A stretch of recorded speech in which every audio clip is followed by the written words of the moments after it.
Welcome, everyone, and welcome to Aggressive Discussions, Open Topic Talk. I'm your host, James P. Madonna, and it happens to be, it's almost the end of July already. Almost the end of July, going on the last week of July, I believe, 2024. Well, these months are flying by fast. But we're here. It's Saturday evening, and Uncensored Saturday, and I want to welcome everyone.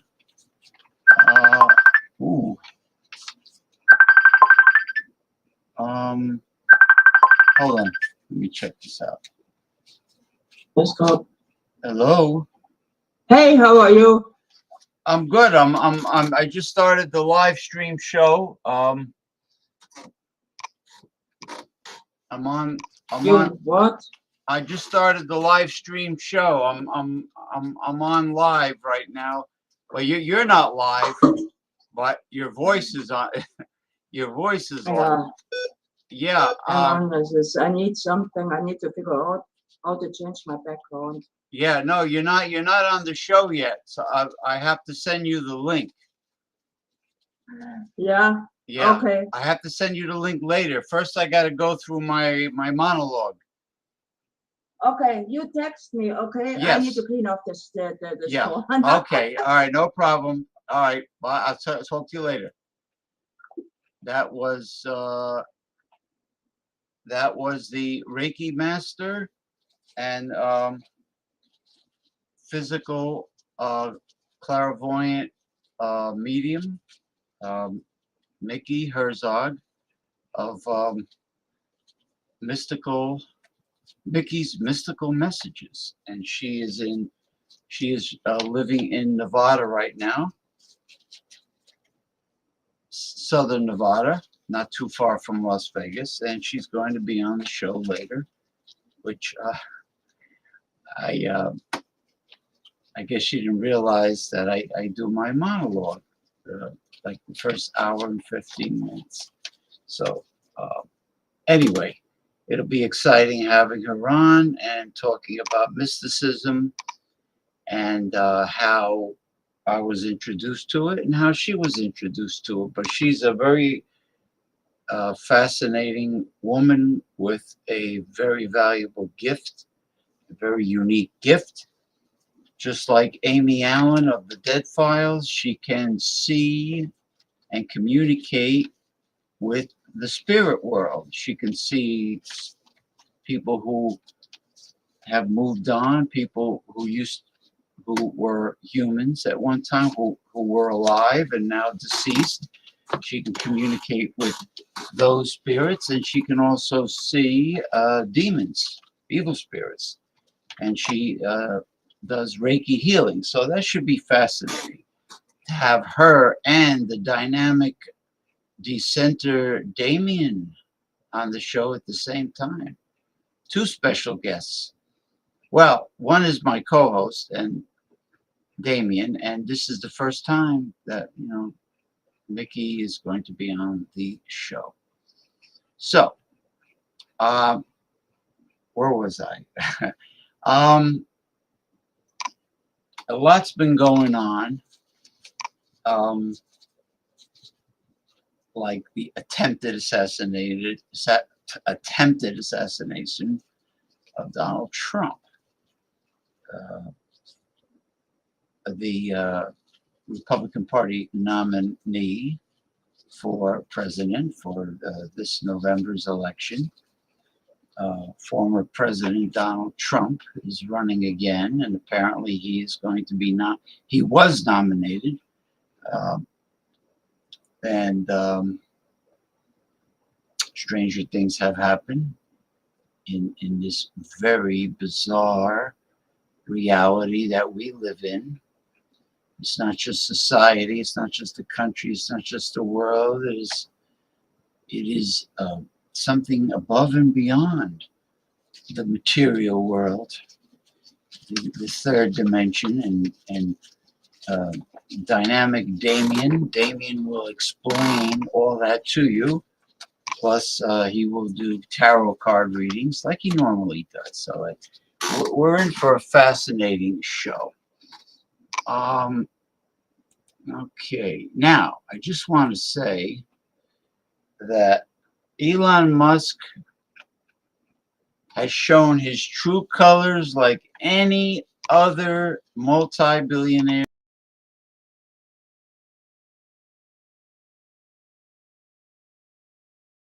going on here. Something is sabotaging my connection, just like the piece of shit dildo-headed multi-billionaire Jeff Bezos and the hook-nosed scumbag eagle-beaked control-freak geek Mark Zuckerberg. He is showing his true colors of greed. Never believe a very wealthy person, never believe a multi-billionaire, because if they were honest, they wouldn't be multi-billionaires. Elon Musk, who bought Twitter and renamed it X, now wants people to subscribe and upgrade their free membership of having a free profile on Twitter X. In order to live stream on Twitter, I got a message that as of, I believe it's as of July 14th, 2024, everyone that normally live streams to Twitter X has to pay, has to upgrade their membership on Twitter and pay Elon Musk in order to live stream to Twitter. Well, my answer to that is I have an itch in the center of my forehead that needs to be scratched. All right, got that? I would not give any of these multi-billionaires 1 red cent, not 1 red cent. Okay, I've had no problem streaming to YouTube and Twitter for free right along, and now this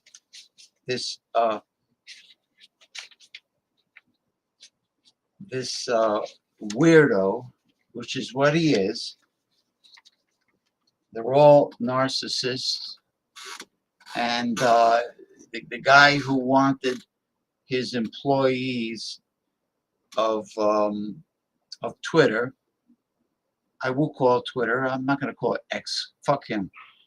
He wanted his employees of Twitter at the main office in San Francisco, California, to bring their own toilet paper. He did not want to supply toilet paper for his employees. And this is a multi-billionaire, many times over. All right? There you go. There is the character and lack of integrity of these multi-billionaires. In the Bible, there's a verse in the Bible that says, "He that makes haste to be rich shall not be innocent." And there has been multitudes of proof of that biblical verse. I mean, a guy who's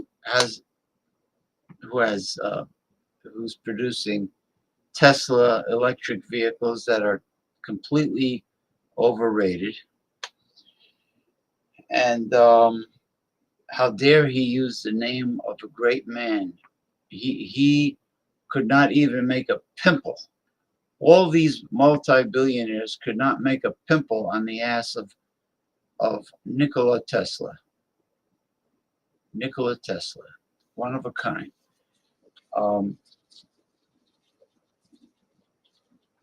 And he used his name, his great name, for his car company. And people have been complaining about his vehicles. So besides the Tesla vehicles, he has SpaceX. So despite the fact that he is super mega multi-billionaire rich, he has the nerve to he has the nerve to tell his employees of Twitter X to bring their own toilet paper, and he has the nerve to want to charge me to live stream on Twitter X.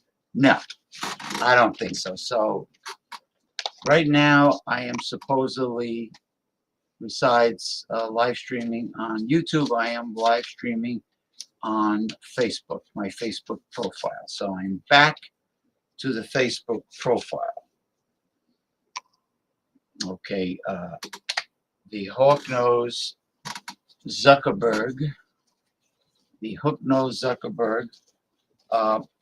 unpublished the Progressive Discussions Facebook page, and first he kicked me off my own page that I created in 2012, simply because he thinks he's above the First Amendment of the Constitution, and he chooses what is truth with his fake, phony, fraud,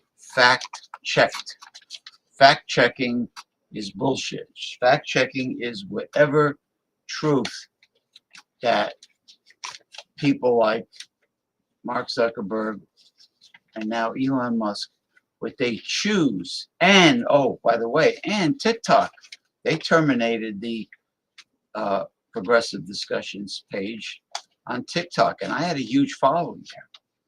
What they choose to be revealed as truth, as their truth, their version of the truth, not the real hard-hitting truth, but their version of the truth. And it's fascist corporate censorship, or what I usually say is corporate fascist censorship. And they are not above the Constitution, even though it's a privately owned company. Now, the sycophants, the suck-ups, will say, oh, it's a privately owned company. The First Amendment only applies to public land, public buildings.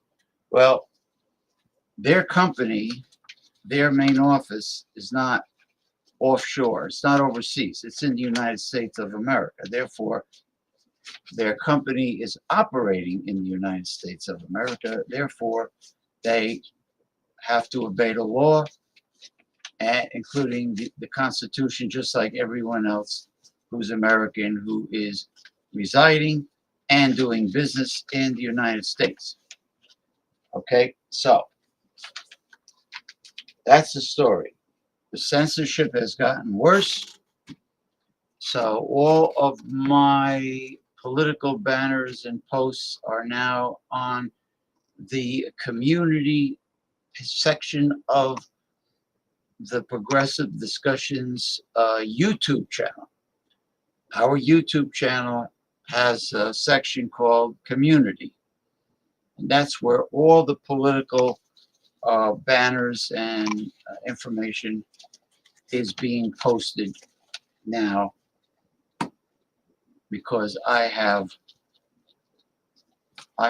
tons and tons and light years of political information since 2012 on the Facebook page, Progressive Discussions Facebook page, and since Zuckerberg decided to pull the plug on that page, kick me off and unpublish it for something that I never posted.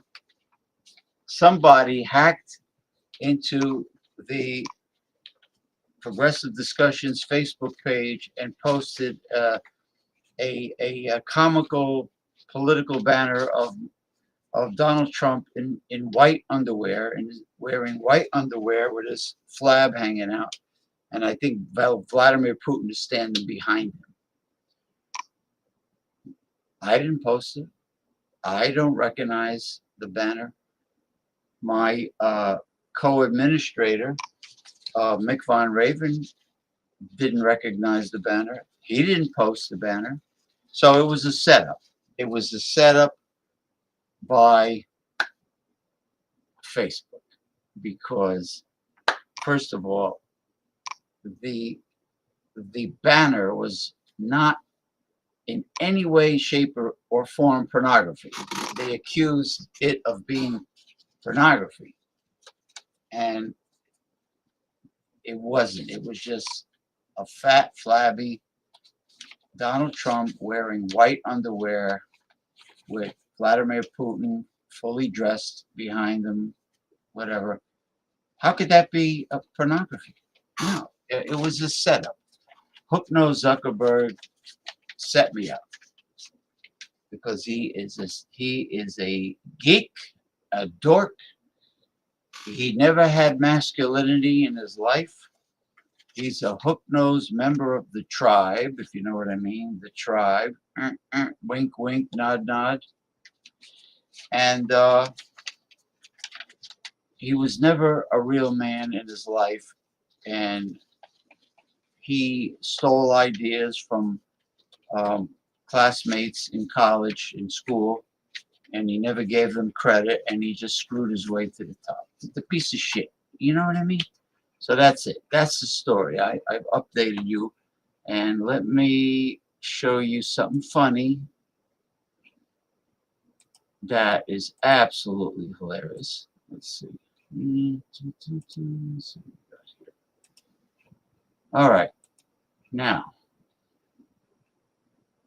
because of the attempted assassination,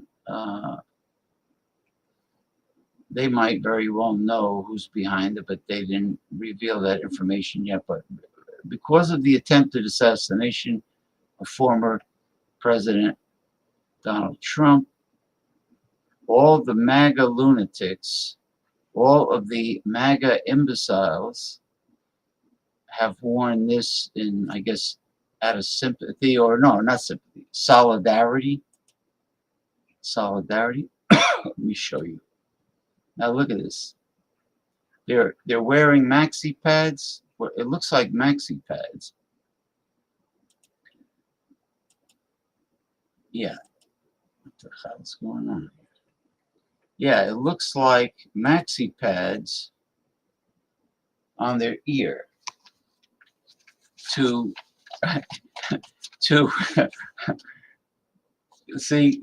Well, this man is smiling here. This woman with the glasses is smiling. I guess she's trying to prevent from cracking up. Then you have a lunatic praying on the lower right. You have this idiot praying. Oh my gosh. And they got like pads. I don't know if they're maxi pads or what, or gauze on their ear out of the solidarity for Donald Trump being grazed on the ear by a bullet. Isn't that ridiculous? Okay, that's enough of that. That's enough of that. Unbelievable. Okay. Now,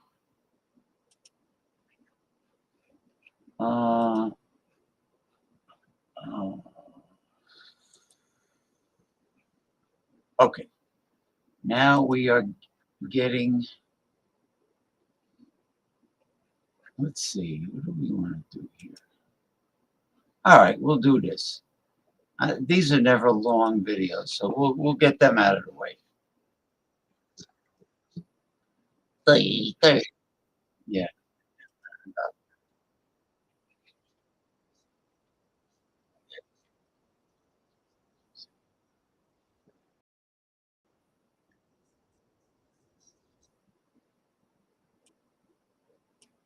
Okay, let's see. Full screen. Are we up there? Let's see. Is it up there? Yes, it is. Okay. And away we go. As of tonight, is now the first state to require the 10 Commandments to be displayed in every public school classroom in the state. Who likes the 10 Commandments, by the way, going up in the schools?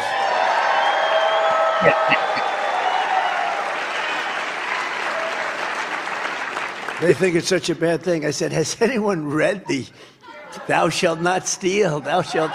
I mean, has anybody read this? Howdy, fellow Americans.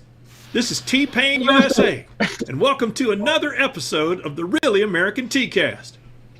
So let's all be model citizens today, shall we? And let's kick off this show with a like and a subscribe, and then prepare to go up on the mount with old T-Pain as Trump takes on Moses in an old-school Texas cage match. Yeah, thou shalt not steal. But he's one to talk, Trump, huh? And goes mano-a-mano with the 10 Commandments. Seems like every time we turn around, there's some red state governor out there who swears they're a constitutional conservative that tries to out-crazy the last red state governor that tried to subvert their beloved Constitution with an attack on the Bill of Rights. This time, it was the Louisiana governor that decided to force his citizenry to follow the 10 Commandments by breaking the First Amendment. You know, it hits T-Pain funny that on one hand, there's 10 Commandments, and on the other hand, there's 10 amendments in the Bill of Rights. But the funnier part is, them right-wing nutballs have neither read nor kept any of them. Well, anyway, the story wasn't out 5 minutes until Trump had to make it all about himself, as usual. Trump hopped on Truth Social, which T-Pain feels obliged to point out is neither. and proclaim to the world just how much he loves the Ten Commandments. Now, at this point, T-Pain began to question whether there was a God at all. How could an all-powerful, all-knowing, benevolent deity permit the worst human being alive to open his mouth and utter such an abomination without going all Old Testament on him? So seeing that there was no divine intervention, here's an idea. Why don't we take these 10 commandments that Trump loves so much and see how he fares up against them, shall we? Like a cross between the Dave Letterman Show and old Casey Kasem, we're going to do a top 10 countdown and see how Trump's actions stack up against God's top 10 thou shalt nots, shall we? So strap on your Taurus, folks, and hang on. Don't you wonder what Moses might have to say about this? You are not worthy to receive these 10 commandments. So let's go, shall we? Starting at the end and counting backwards, that lands us at number 10. Thou shalt not covet. What a place to start, right? To be totally honest with you, we don't use the word covet much anymore. We say greed instead. Right, Donald? Turn down money because that's not what I've done in my whole life. I grab and grab and grab. You know, I get greedy. I want money, money. All right. Next up, number 9. Thou shalt not bear false witness, or thou shalt not lie. Now, the reason Trump is beloved by the Republican Party ain't because he's the smartest, nor because he's the best looking or the most powerful. It's because he can outlie them all. Roll the tape. Speaking in Arkansas tonight, he accused Ted Cruz of voter fraud and said the results should be nullified. He tweeted, "Ted Cruz didn't win Iowa, he stole it. That is why all the polls were so wrong." As a presidential nominee for the Republican Party, Trump hasn't allowed science or evidence to change his initial reaction to the case. Just this week, Trump said he still considers the men, again, exonerated by the criminal justice system and by DNA scientific evidence, guilty.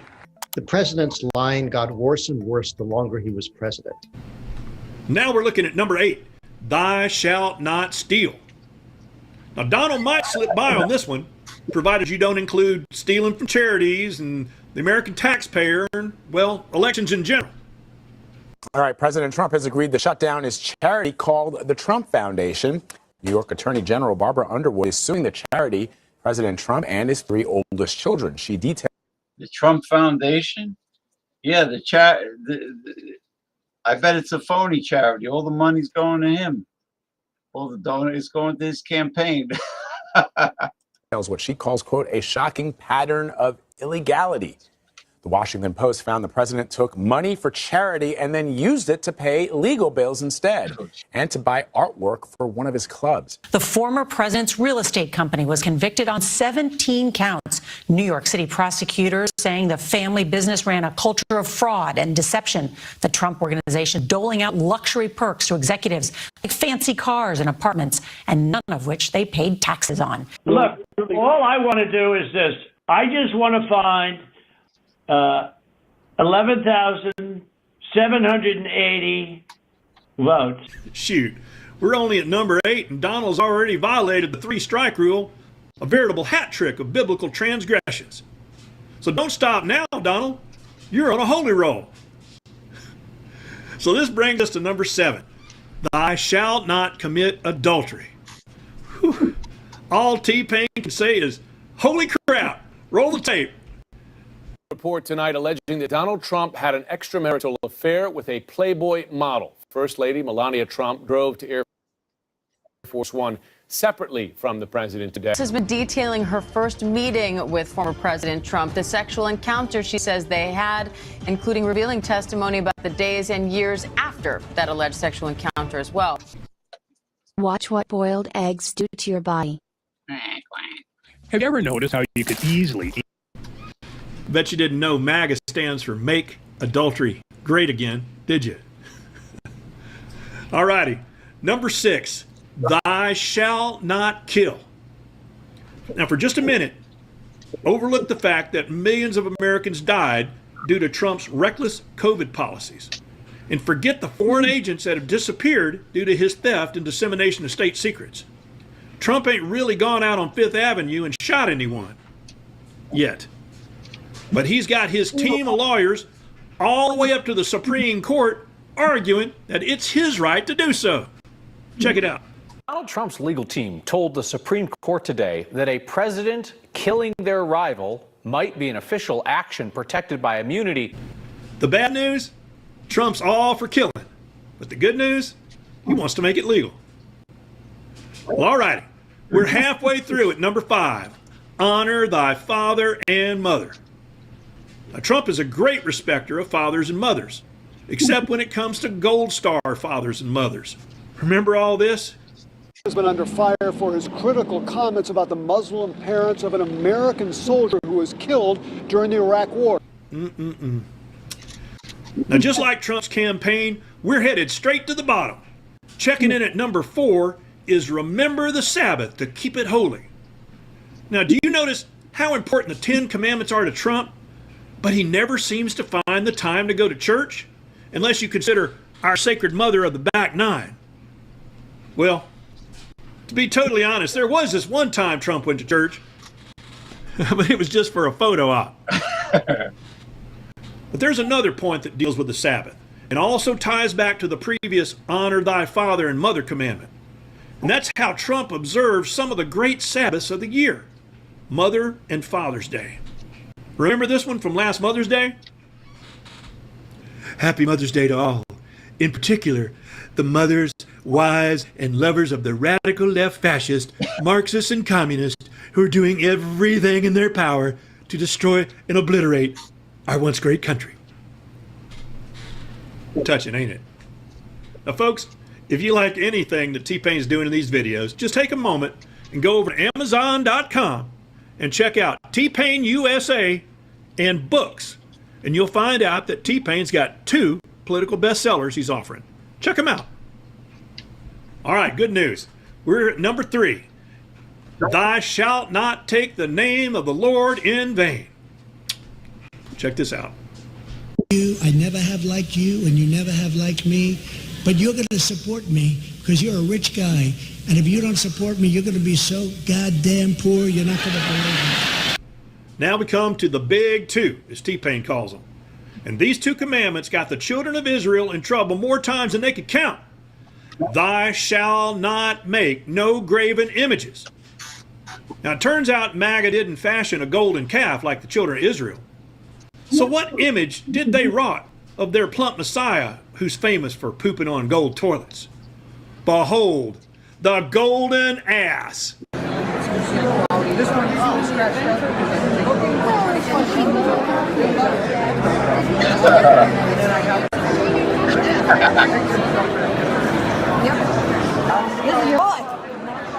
Woo. Well, if that wasn't blasphemous enough, it's time to check out number 1. Thou shalt have no gods before me. MAGA claims to be a white Christian nationalist movement. Surely they of all people would know better than to worship any man as if he were a god, right? Right? Surely they would not have the audacity to worship Trump as a deity, right? Right? దేవునిలాగా పూజించుకుంటున్నాను. నేను ఎక్కడికైనా వెళ్తే ఆయన photo చూసి నేను బయటికి వెళ్తుంటాను నేను. What more can be said than thank God we're here in Sunset Park to worship and bring back the greatest president we've ever known in our generation. Well, there you have it, folks. If you've been keeping score at home, you know it's Commandments 10, Trump 0. Turns out there's no commandment God can create that Trump can't break. And has anyone seen a single Trump supporter speak out against a single one of Trump's transgressions? Nope. Heck no. Nope. If MAGA ever spent a single moment opening their Bibles and reading from them, they know exactly how this is going to turn out for them. Those who will not live by the law will die by the law.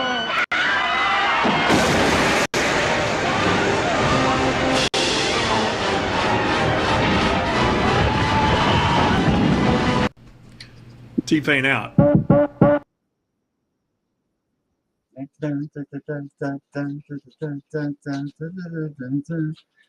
Oh man, I tell you.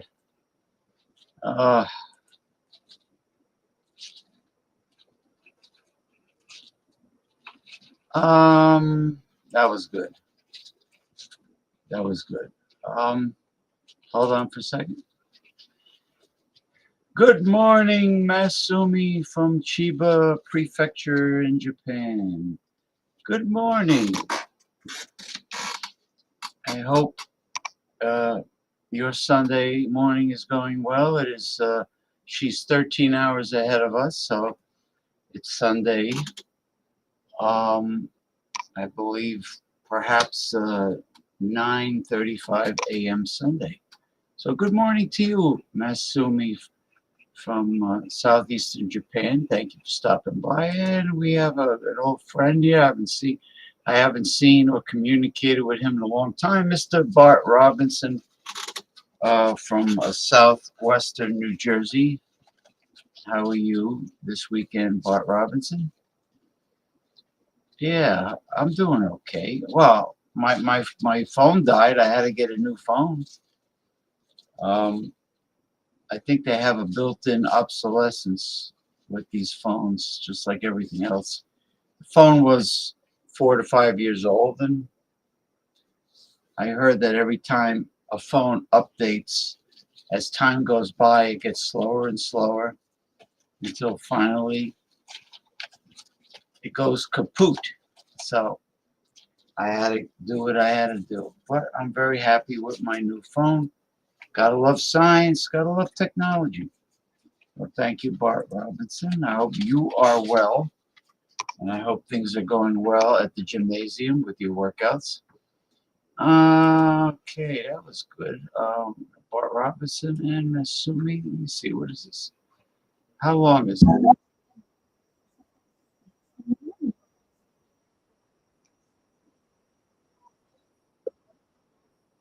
Well, oh no, this is too long. Um, yeah. Well, let me just see.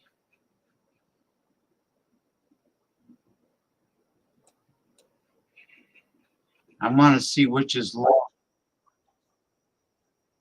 No, that's pretty long. I can't do. I don't want to do anything too long because. Okay. Now this is by a comedian. I mean, it has to do with Donald Trump. Okay. Let me see. Okay, like this.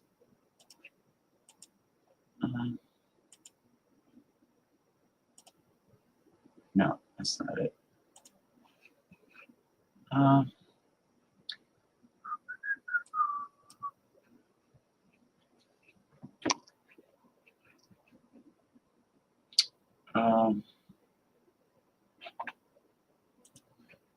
Bear with me, people.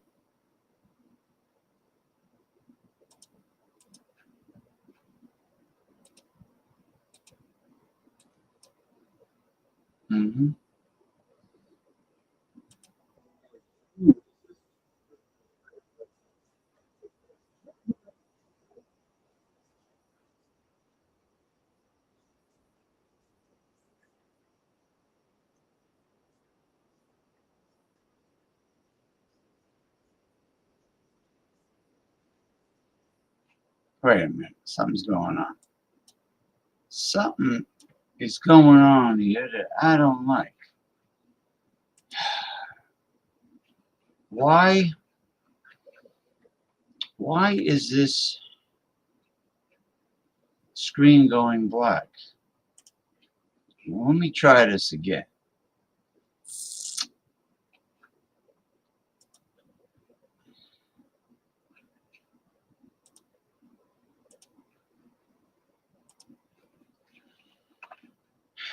Let's try this again. little strange, right? What am I getting? Sabotage here or something? Old Sabatucci?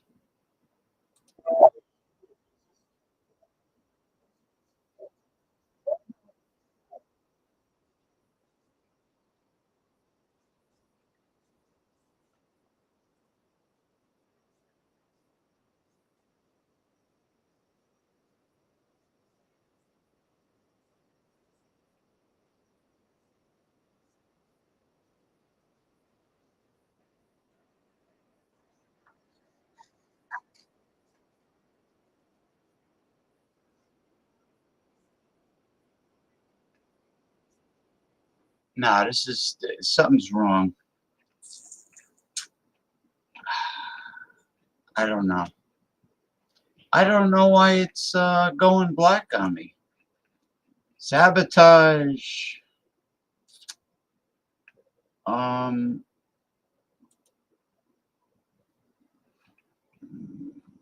Let's see.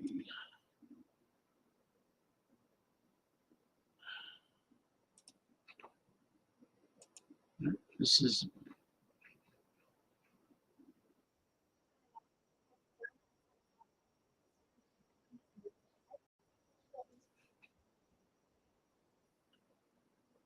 no, this is not important.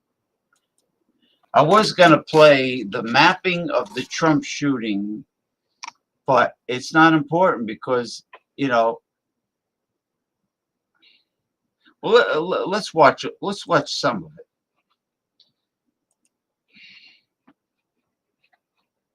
it. Okay. Let's watch some of it.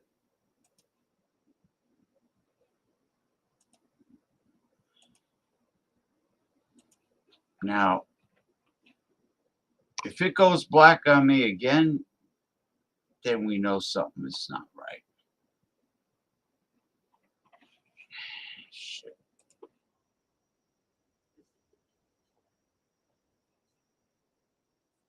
Doing it again.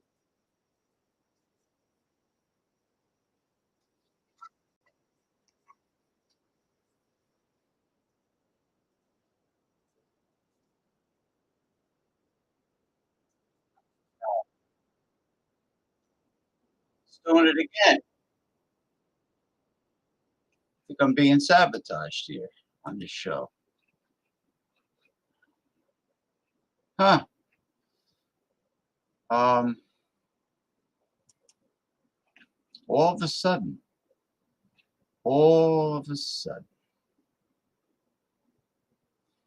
let me take a break here.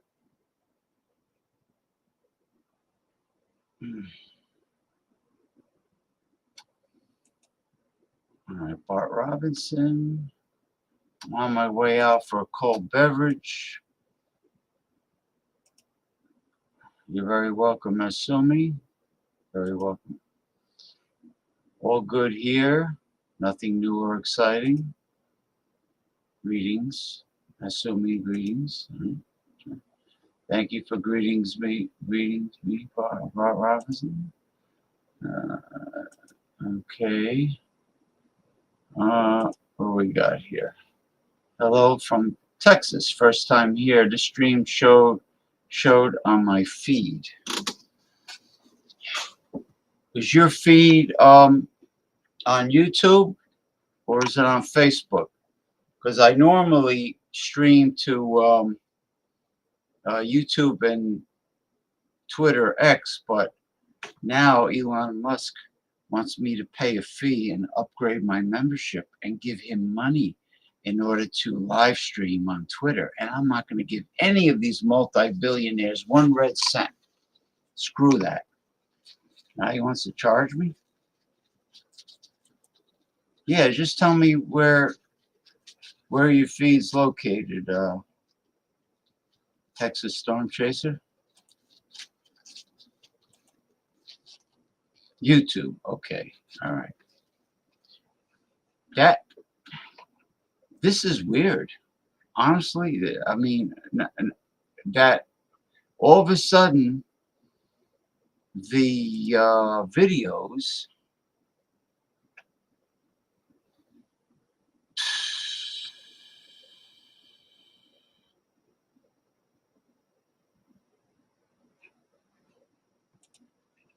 the screens are going black. I had no problem with that initial one, right?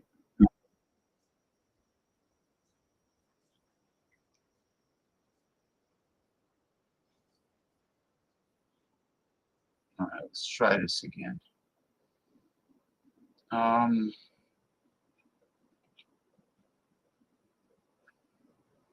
Give it one more shot, and then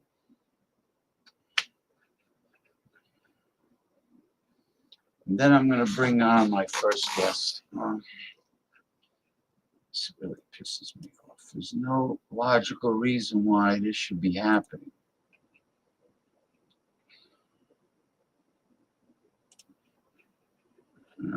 Okay, now.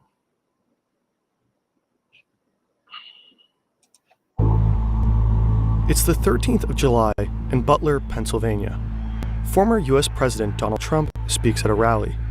It's only days until he plans to accept the official Republican nomination. He's just minutes into his speech when shots are fired. Take a look at what happened.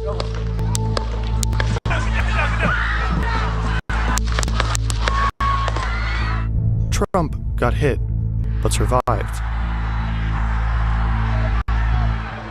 Someone tried to assassinate him in broad daylight. Here is how it unfolded.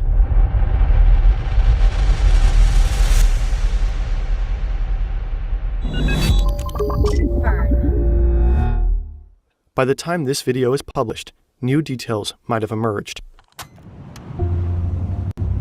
It's a hot, sweltering early evening as tens of thousands gather here to see Trump. Pennsylvania is one of 6 vital swing states that will help secure the win in the next presidential election. Butler skews heavily Republican, and it is a blue-collar town. This is a big crowd. This is a big, beautiful. He is surrounded by supporters. Most are sitting or standing in front of the stage. Some sit on the bleachers, center, left, and right. Trump's support staff and security, including Secret Service agents, are right at the stage. Behind him are 3 large buildings. On the roof of the building on the far left and on the far right are Secret Service snipers. They are constantly scanning the surroundings, looking for threats. They can be seen in this video filmed by a crowd member. Hello, Butler, and hello to Pennsylvania. I'm thrilled to be back. Trump begins with his speech. Things seem normal. He turns to the right and points at a chart showing statistics on border crossings. At the same time, several people in the crowd notice a man with a gun on the roof of a building close by. It's too late. Take a look at what happened. All of a sudden, bullets start flying. One even gets captured on camera. Another building, about 400 feet or 120 meters north of the stage. The shots are coming from here, on the roof. The gunman is 20-year-old Thomas Matthew Crooks.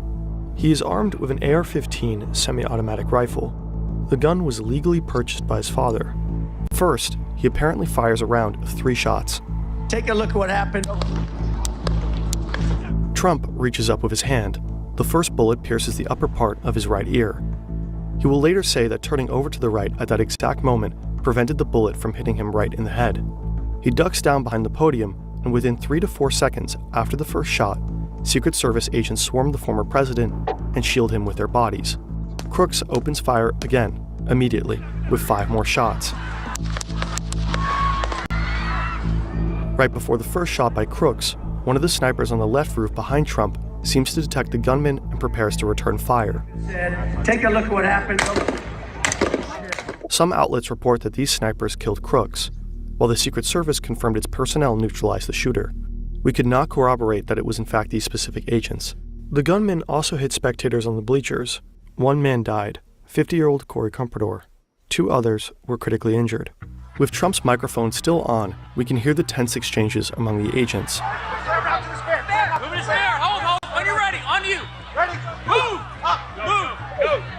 About 42 seconds after Crooks opened fire, they confirm the shooter is down. Are we good? Shooter's down. Are we good to move? Let's move. They prepare to escort him to an armored vehicle. got you. Let me get my shoes. I got you, sir. I got you. Let me get my shoes, sir. Hold that in your head. It's bloody. Sir, we gotta move to the classroom. Move to the classroom. Let me get my shoes. Okay, my shoes down. Watch out. Wait. In about 75 seconds after ducking to the ground, Trump raises his fist. He's mouthing the words, "Fight, fight, fight." The resulting photos immediately travel around the entire world. The crowd starts to chant for the former president as he leaves the stage, bleeding. Trump is then rushed to a hospital. Later that night, he is flown to New Jersey. He appears to be well.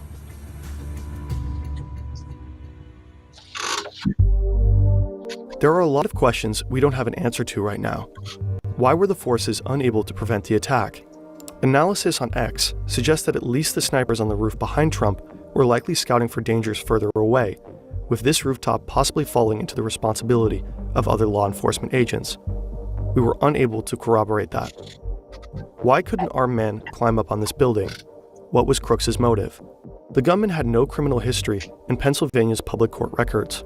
The New York Times found a voter registration record for Crooks. It shows that he was registered as a Republican.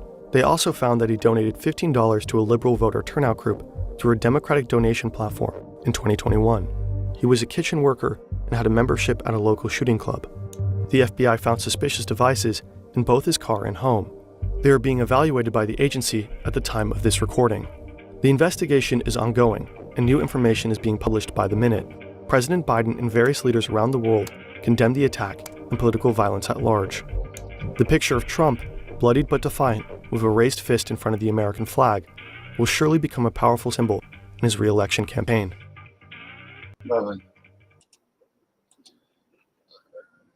Yeah, of course he's going to use that. Let me see. Let me check on commentary of the show.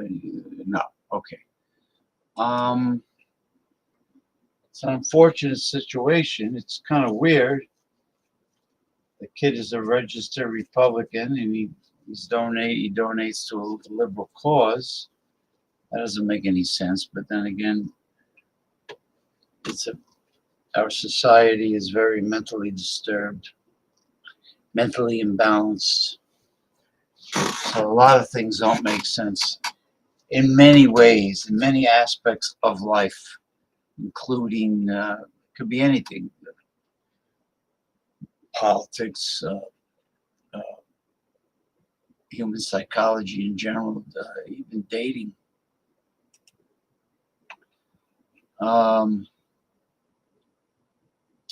Let's see.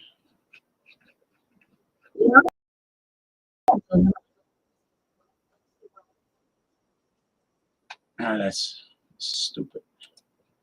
I'm not going to play that. Now, this has to do with, this is a Harvard professor who talks about what the Democrats are doing.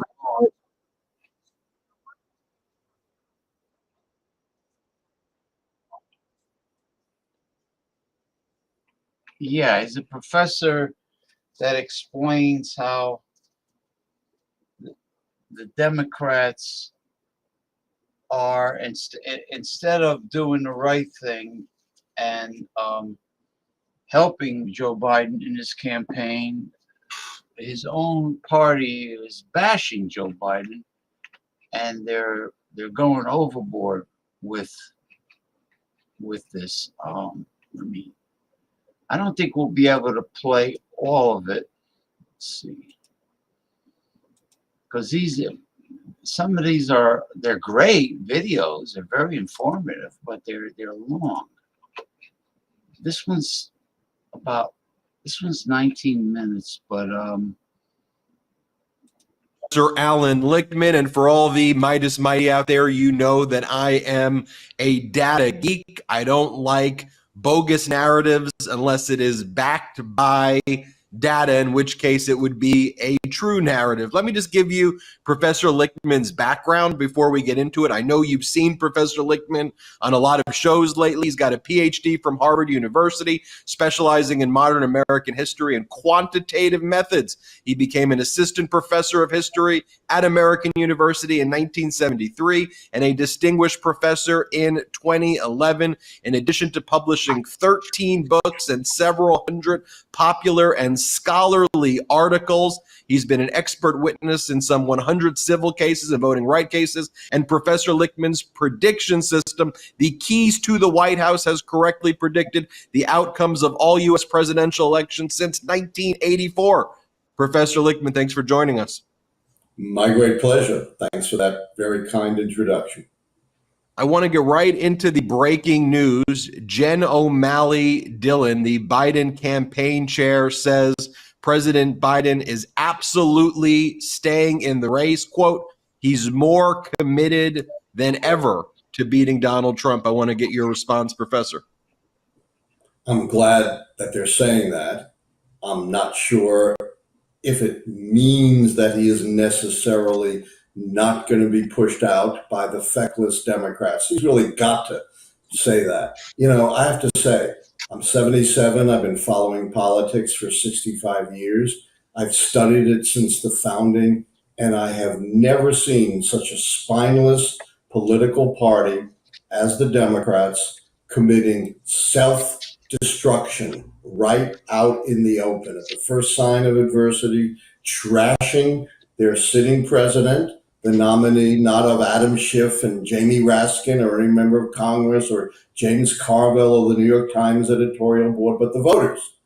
And they've spent weeks trashing him.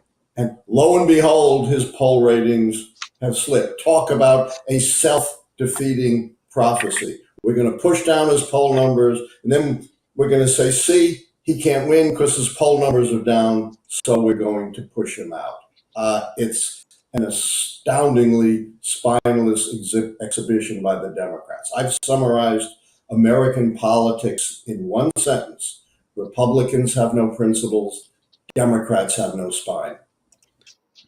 Well, this man is correct. I agree with him.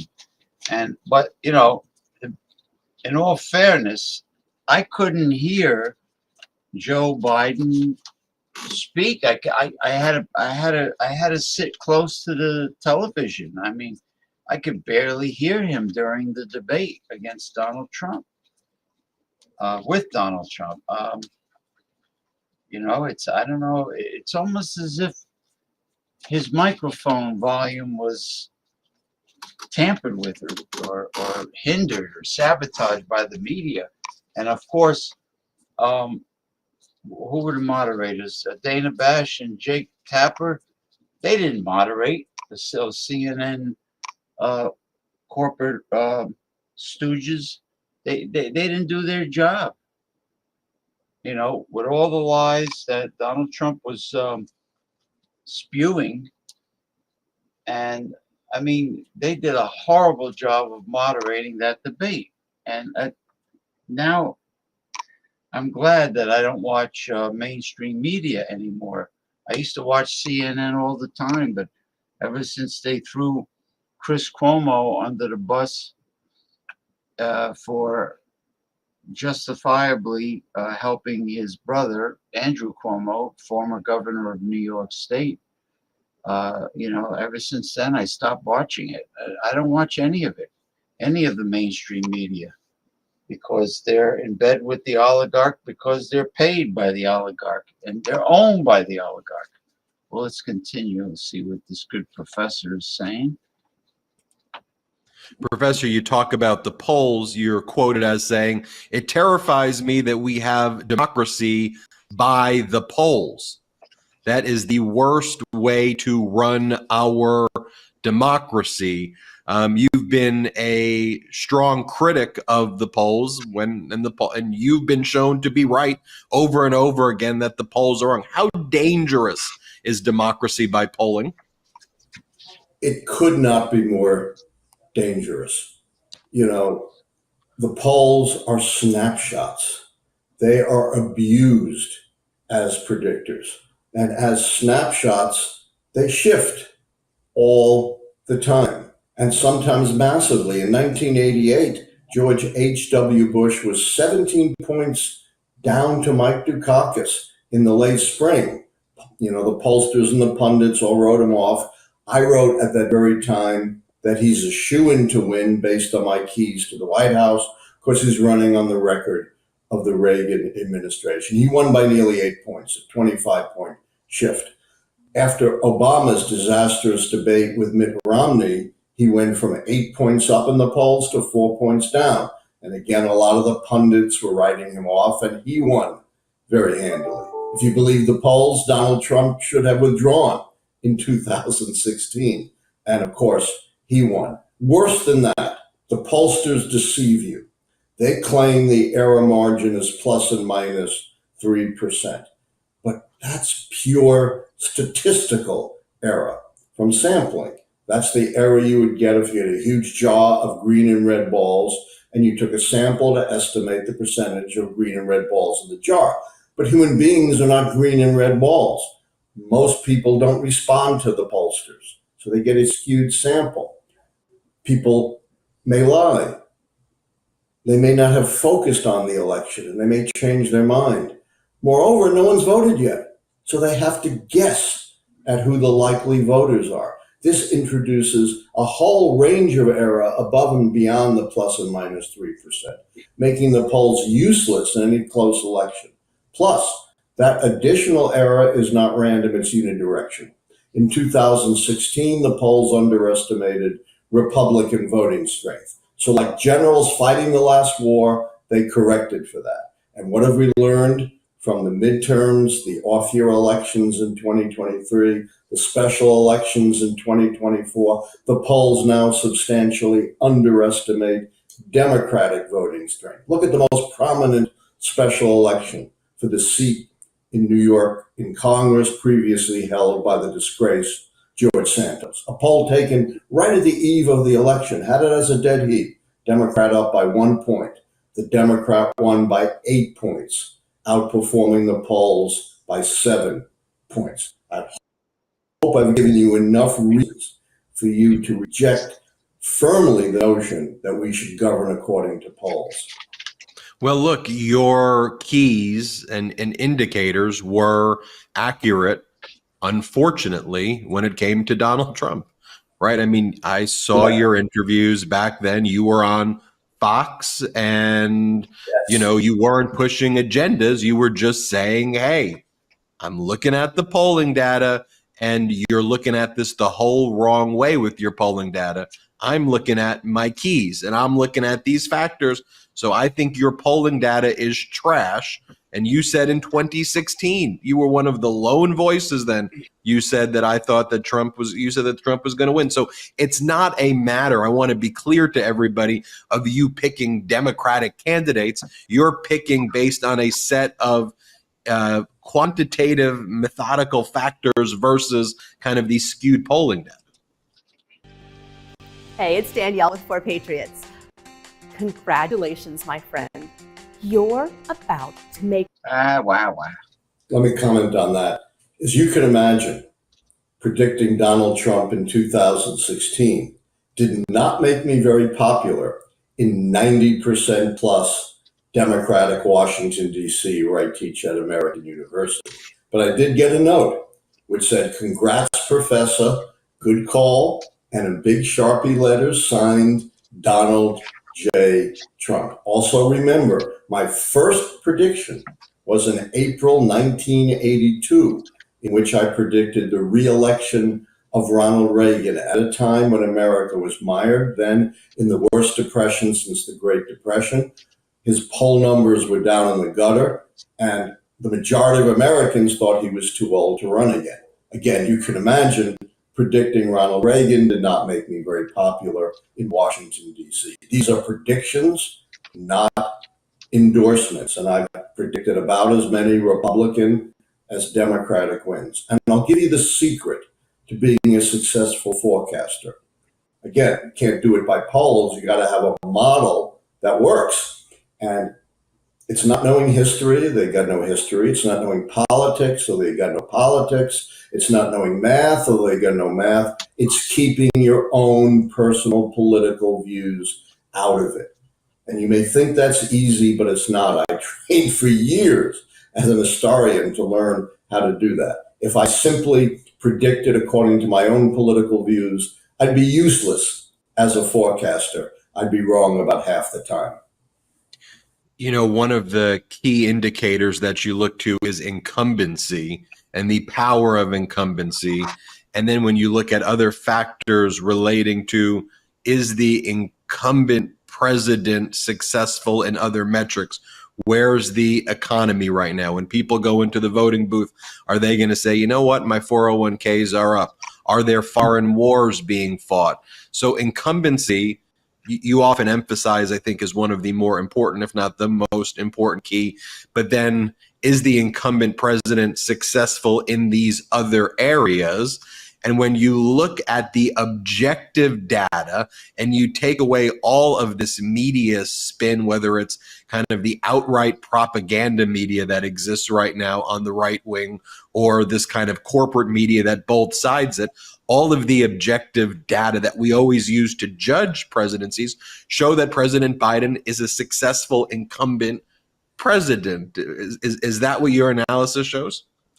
Exactly. Unlike the polls and the pundits, who have no scientific basis for advanced prediction, the keys to the White House tap into the structure of how American presidential elections really work as votes up or down on the strength and performance of the White House party.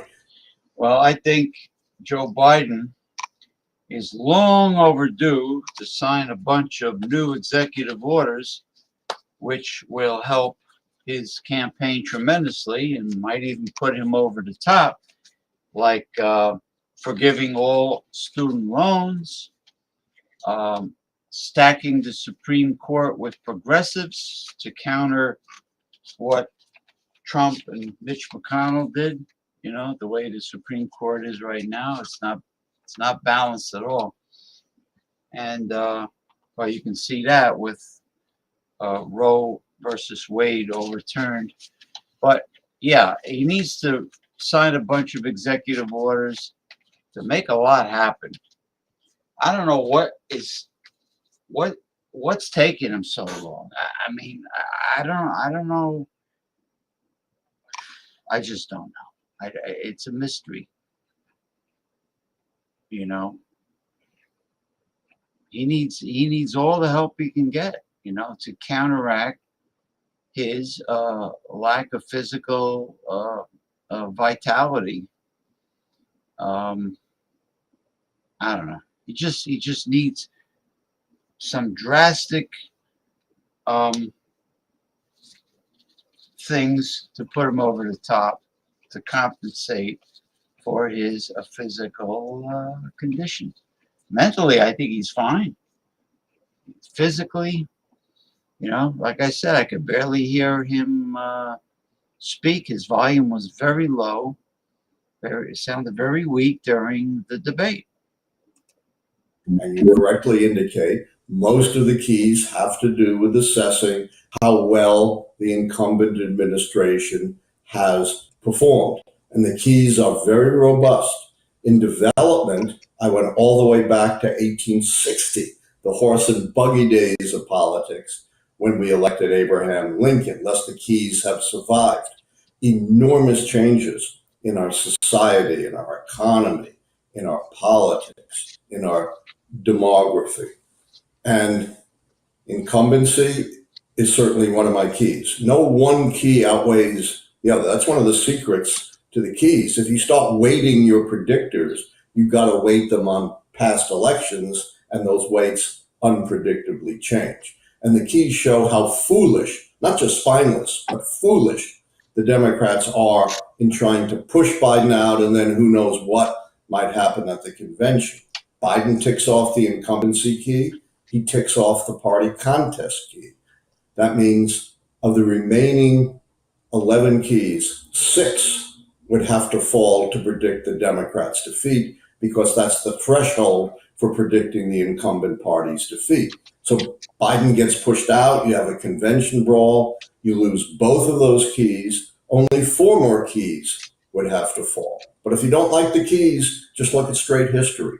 Since 1900, the party holding the White House has never, I repeat, never won re-election when it's an open seat with no incumbent running and an internal party contest.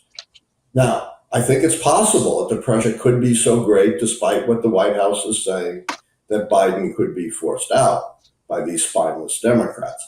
I have a plan B if that happens. And I have an article today in the New York Daily News explaining that, an op-ed. And as you, I think, mentioned, I have a live show every Tuesday and Thursday at 9 p.m. Eastern at Alan Lichtman YouTube, in which I also discuss Plan B, which is, if he's pushed out, resign the presidency for the good of the country, which pushed you in contrast with Trump, who's only in it for yourself. Harris becomes president, perfectly qualified, a long-term vice president, a former senator, former attorney general. And you then tick off the incumbency key, and you make sure your delegates unite behind her. So you tick off the contest key, and 6 keys would still have to fall. The worst situation for Democrats would be to recreate the situation in 2016 that led to the election of Donald Trump in the first place, a big internal party battle, an ununified party, and an open seat with no incumbent running. Well, and as you see this kind of chaos that is being, spewed by some of these Democrats, or as you call them, these kind of spineless Democrats, it seems when they don't articulate the plan that's data-based and driven the way you are, they're talking in terms of what has lost before, whether that is 2016 or whether there were contested conventions in the past, which have been utter disasters. So you say, are you like looking and learning any of these lessons of history, or are you just leading with kind of these emotions and threats devoid of any type of quantitative analysis, which is why I think it's so important, your platform, your YouTube channel. And I'll leave with this before the sunlight fully enraptures your face, Professor, which is I think YouTube channels like yours are really important because I think the media landscape is changing dramatically.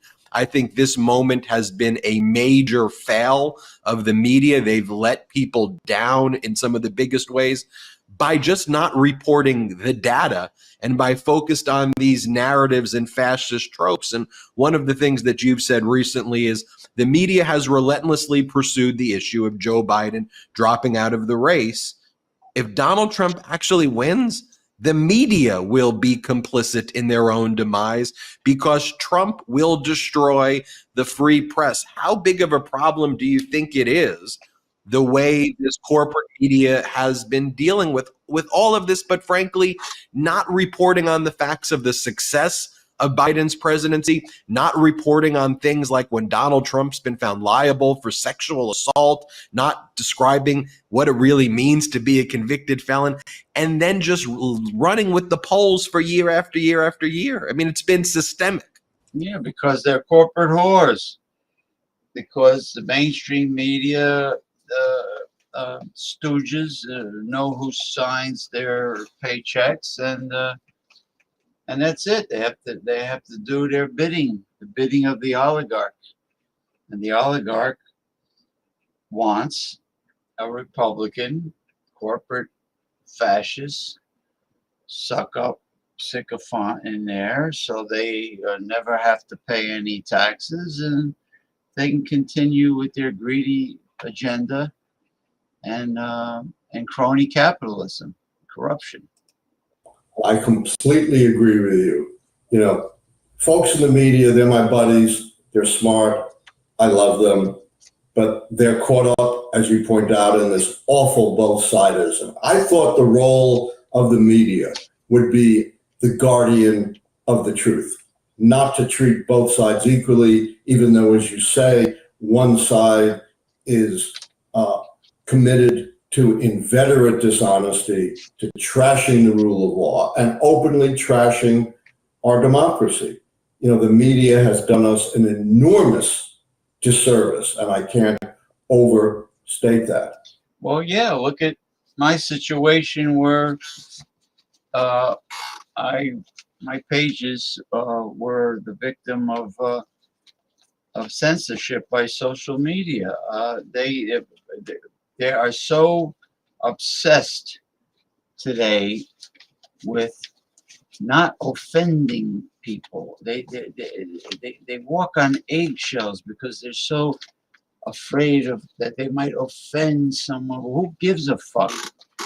Too damn bad. If people don't like it, they don't have to read the article. They don't have to watch the video, or they don't have to watch the show if they don't like it.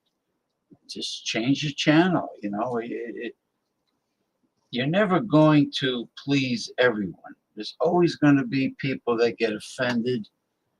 It's always going to happen, no matter what. So give up trying. You know, these are the spineless, pusillanimous, pipsqueak, pandering neoliberals of the Democrat Party. They had the best man ever, Bernie Sanders, and they did not want to choose a democratic socialist. Meanwhile, Northern Europe, Scandinavia is doing fantastic. Now Mexico has a wonderful government that's providing free health care for the people and cleaning out all the corruption. Democratic socialism. Canada's doing well. You know, the proof is in the pudding.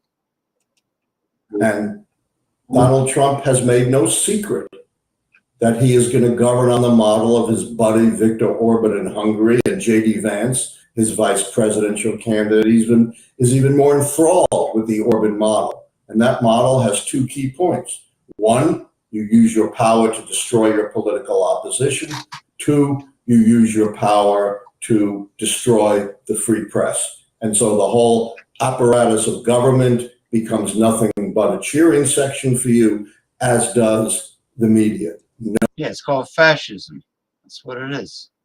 No free press, no real civil service, no opportunity for a real political opposition to function because you're wiping them out. And he can do this all now under the cover of immunity that the Supreme Court has given him. You know, if that Supreme Court decision had been in effect in the 1970s, Richard Nixon would have gotten away scot-free with Watergate, and our democracy might have died 50 years ago. So my last message is, you know, to all my buddies in the press, this is a hinge moment in the history of American democracy. Perhaps as perilous as we've seen since the Civil War. Do your job as the guardian of truth and the guardian of America's peerless traditions of democracy and freedom. Professor, using your keys to the White House, President Biden stays in. Still think he's going to win? I have not made a final prediction. I want to make that clear. I've been misinterpreted. I will after the Democratic convention, but a lot would have to go wrong on my keys for Biden to lose. He's down definitively 2 keys. Take 6 to count him out. And there are 4 shaky keys that your audience should keep their eye on. Third party, social unrest, foreign/military failure, and foreign/military success. Now, let me say something kind of a bit modestly. You know, I'm not so arrogant to say that even though the keys go all the way back to 1860, that there can't be something that's so cataclysmic and so unprecedented that it shakes up the race outside the context of history. And we'll see how it plays out. But the Democrats seem to be absolutely intent on breaking the pattern of histories to their detriment and the detriment of the country. Well, learn the lessons of history, focus on the data. That's what we do here on the Midas Touch Network. And I want to remind everybody about your YouTube page as a place where they can go and get the data. It's at Alan Lichtman YouTube. They're almost at 40,000 subscribers. I think you'll hit 100,000 subscribers fairly soon. Everybody check it out. And Alan does a great live show with his son. I really enjoy watching that show. As you know, I'm very data-driven here on the Midas Touch Network. Thanks, Professor. Thank you. It's Thursday and Tuesday, 9 p.m. Eastern, just to remind everyone. Thank you so much for having me on. Some of the best questions I've had. Thanks, Professor. Have a good one. Everybody hit subscribe. All right. Excellent. That was an excellent interview. And let's see. I am waiting for... Okay. What is here? There she is. Let me do one thing. I'm here, so You're live. You're on. I want to welcome Mikki Herzog, who is a Reikki master and a physical clairvoyant medium, and we're going to really take a deep dive into mysticism. And let me just see what Texas Storm Chaser had to say. That's a good point, and hadn't thought of executive actions. Now I think about it, this would be a perfect sign of strength and puts Democrats on offense, slowing Republican momentum using confusion. Well, when he first took charge, when he got sworn in, that in January, that time 4 years ago, he signed some executive orders and then he stopped. You know, that's what I meant. Anyway, now to Mikki, my mother was always involved in mysticism. All her friends were all different clairvoyants of different sorts, whether it be witchcraft or tea leaves, crystal ball. There was a woman that the Cher used to go to. Her name was Mrs. Fiorelli. They called her the bread lady. And this woman was extremely accurate. She told whatever details she told my cousin and my mom and somebody else, they all came true. She even mentioned names. What she would do is she would tear slices of bread up and throw it in a bowl of water. And she would get visions from that. And she told my cousin that she was going to meet her future husband on a trip to South Florida, and his first name began with the letter J, and that's how it turned out. She met a guy named James, and then they got married, and until for many years. So and then the bread lady told her niece, do not get on a motorcycle ever. Her niece didn't listen. She got killed in a motorcycle accident. So there's something about this bread lady that I don't know how she sees things with the bread floating in the water, but that's pretty accurate. My grandmother used to remove the evil eye. She used to do a ritual to remove the evil eye, and things of that nature. So when did you first get visions in your life? Oh, I was very young. As I was probably 3 years old when I got seen the let's call it the underworld and the angels. That's how I got see. And I was talking to somebody which I had no clue who that was, because I could see the spirits fully solid. Like there is a person standing in front of me. My mom never could see them. My father could see them, but not my mom. I got adopted, so my father he died when I was 5.5 years old. Mm-hmm. So, and he was talking to this guy, because we both got constantly in trouble, because I shut off my mouth constantly. Say, is that true what he said? Is that true what he said? So he got in trouble, I got in trouble. Do not talk to strangers. He was fully solid, so I could not see until when they walking right through the wall. Then I knew they were spirits. So then the thing is, when my father died, and I tried to tell my mom what is going on, she said, Concy, there's nothing there. She was normal. Yeah, well, I have a normal person in the front of you. So eventually I dropped it. And she dropped it because we didn't want it to be kind of a, it sounds like stupid, you know, it's kind of, I'm not believing you, and I tell you everything.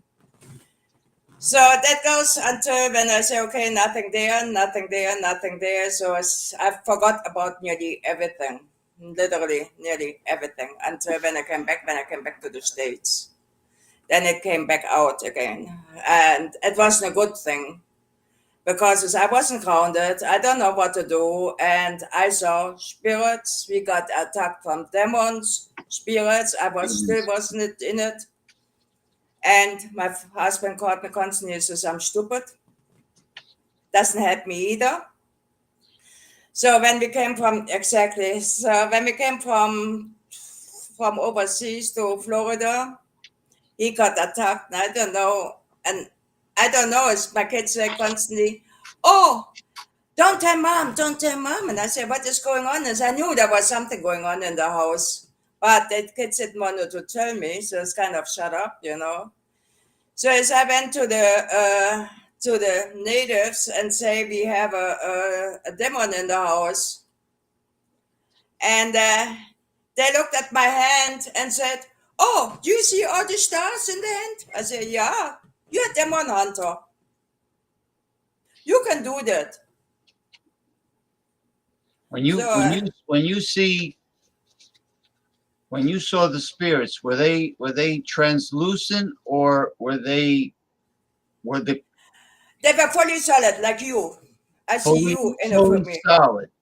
Fully solid. So when you saw it was like looking at a live person standing A there. live person right in the front of you. Like this. They weren't like translucent, or you couldn't like see light through them. No, no.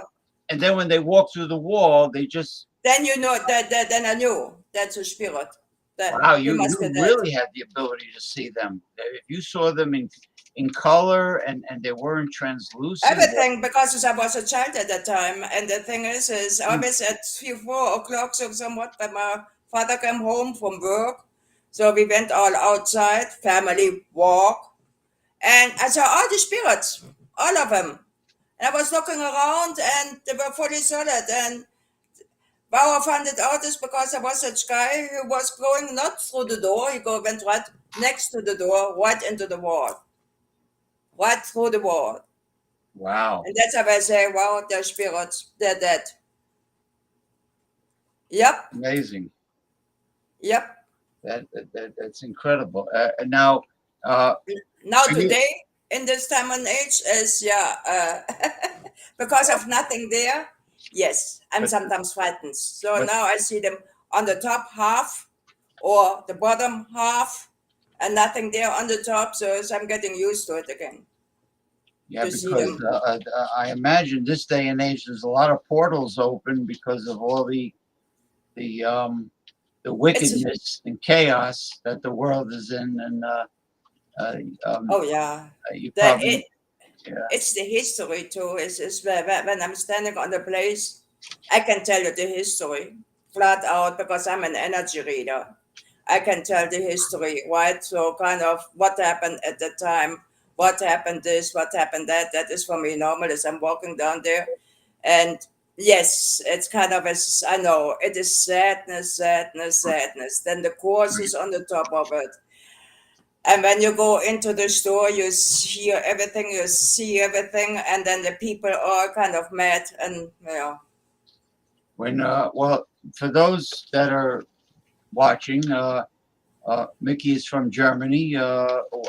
What city or what village? Cologne. I'm from Cologne. Cologne. I got born there, raised there, adopted there. I think Cologne is where the largest Gothic cathedral is located Yes, that's the dome. in the world. That's Bigger than Notre Dame. I think it's larger than Notre Dame in the France. Notre Dame is, I think, burned down from France. That nice castle. I think that burned down a few years ago. They had that castle. They were fixing up the castle and something like this. There, I have to look on that one again. I I don't know if they fixed it. I hope that they fixed it. I hope they saved those gargoyles. I hope they saved them, at least send them to Cologne or something, you know. Well, they're stone. They're not going to burn. Yeah, it's stone, but the thing is, when you see the castles, it's not only about the stone, it's about the windows in it. It's a history. It's a marker where people go. It's tourism. Everybody goes to the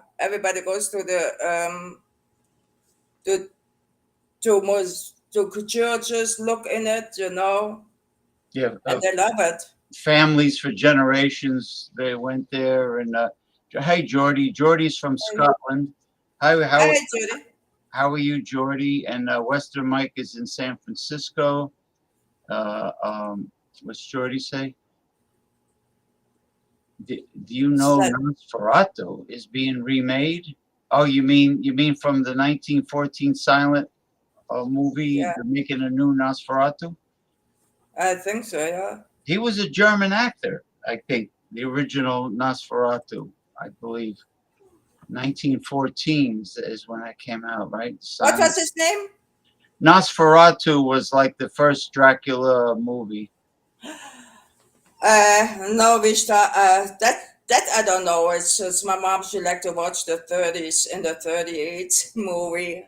1914. It's I saw it. I mean, you could watch the entire Nosferatu. It's on YouTube, I think. And it's 1914, right? He's a pretty scary character, but it's a silent movie, you know. But it was the first Dracula type of movie that was made. And they're making a new one, right, Jordy? Yeah, Nosferatu. Yeah, it's so it's now we had a nice conversation about the pendulum, the divining rods, and the spirit board, which people call Ouija board. Now, this toy company made they don't care. They just want to make money. The fast buck. So they one of the famous toy companies started making the Ouija board, and the spirit board is like goes way back in history. It's not a toy and it's not new. So they even made a glow in the dark one. And the kids thought it was real fun, and they play games on it, and they think it's fun, and it's not. They open portals and they don't close them, and you were saying that if you're going to do the pendulum, do it. Make sure that there's protection around the area. Like yes, I have Saint Benedict's medallion. Saint Benedict's medallion is used by exorcists, Catholic priest exorcists, in when they go on exorcism assignments. For some reason, demons don't like Saint Benedict's medallions. You know. What happened, Jordy? Oh, wait. What's going on? A guy called Liam actually went to the filming location. Who is this? A friend of yours?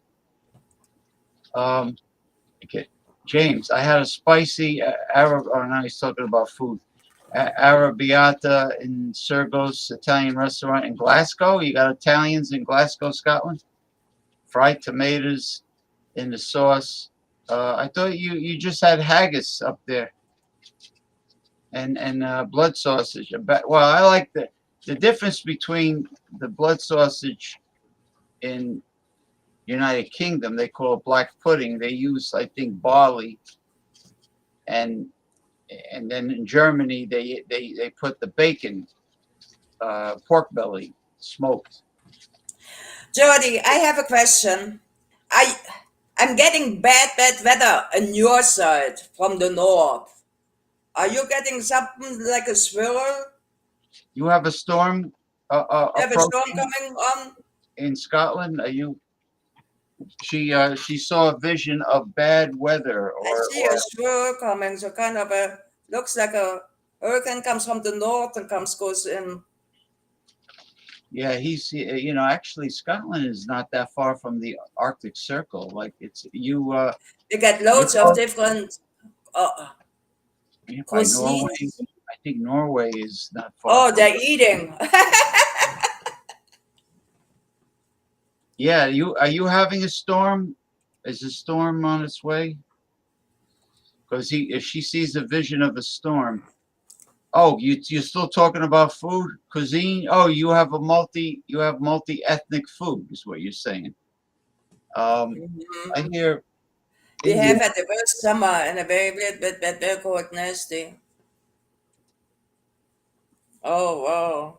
We had Oh, summer. have So had they the have a worst lot of summer. rain. Well, yeah. Well, we had a bad summer. Well, the heat wave broke here. I mean, but where Mickey is, it's a desert. She's in Nevada, and she's got high Heat temperatures. wave. Heat wave between Yeah. 40 and 50. Yes, that's the storm which I think I see. It's coming to your way. So be careful on that storm, please. Yeah, don't get caught out in it. Don't go out. Yeah, And don't. I think I see it in the darkness coming. So it's kind of as I don't know.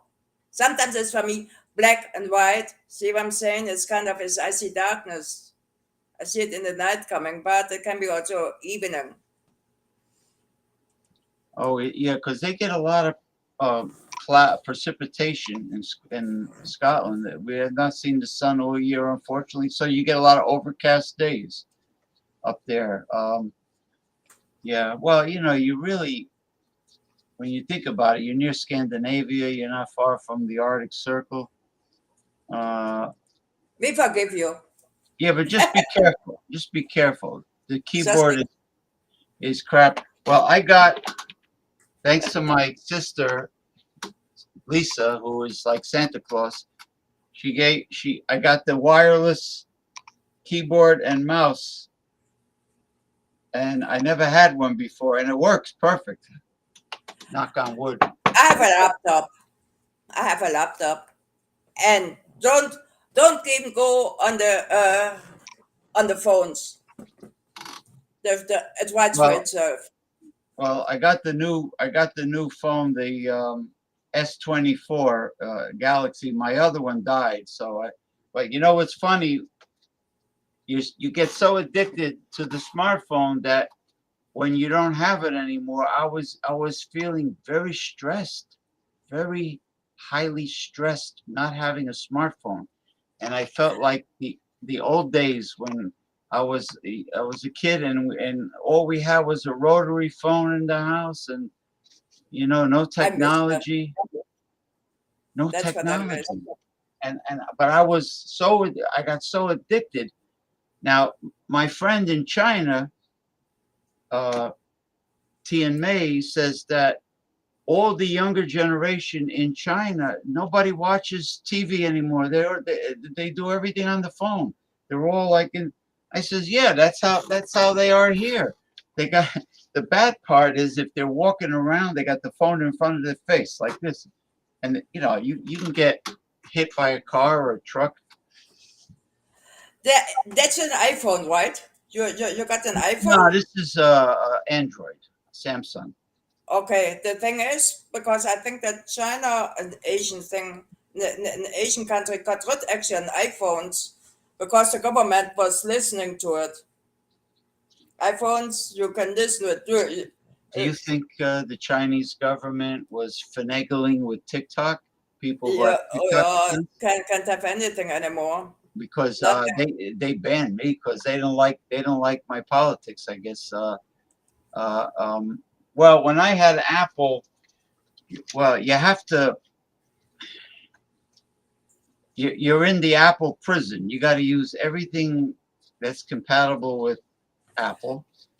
No, the thing is, which I have heard exists because Apple and Samsung or Android, call it Android altogether.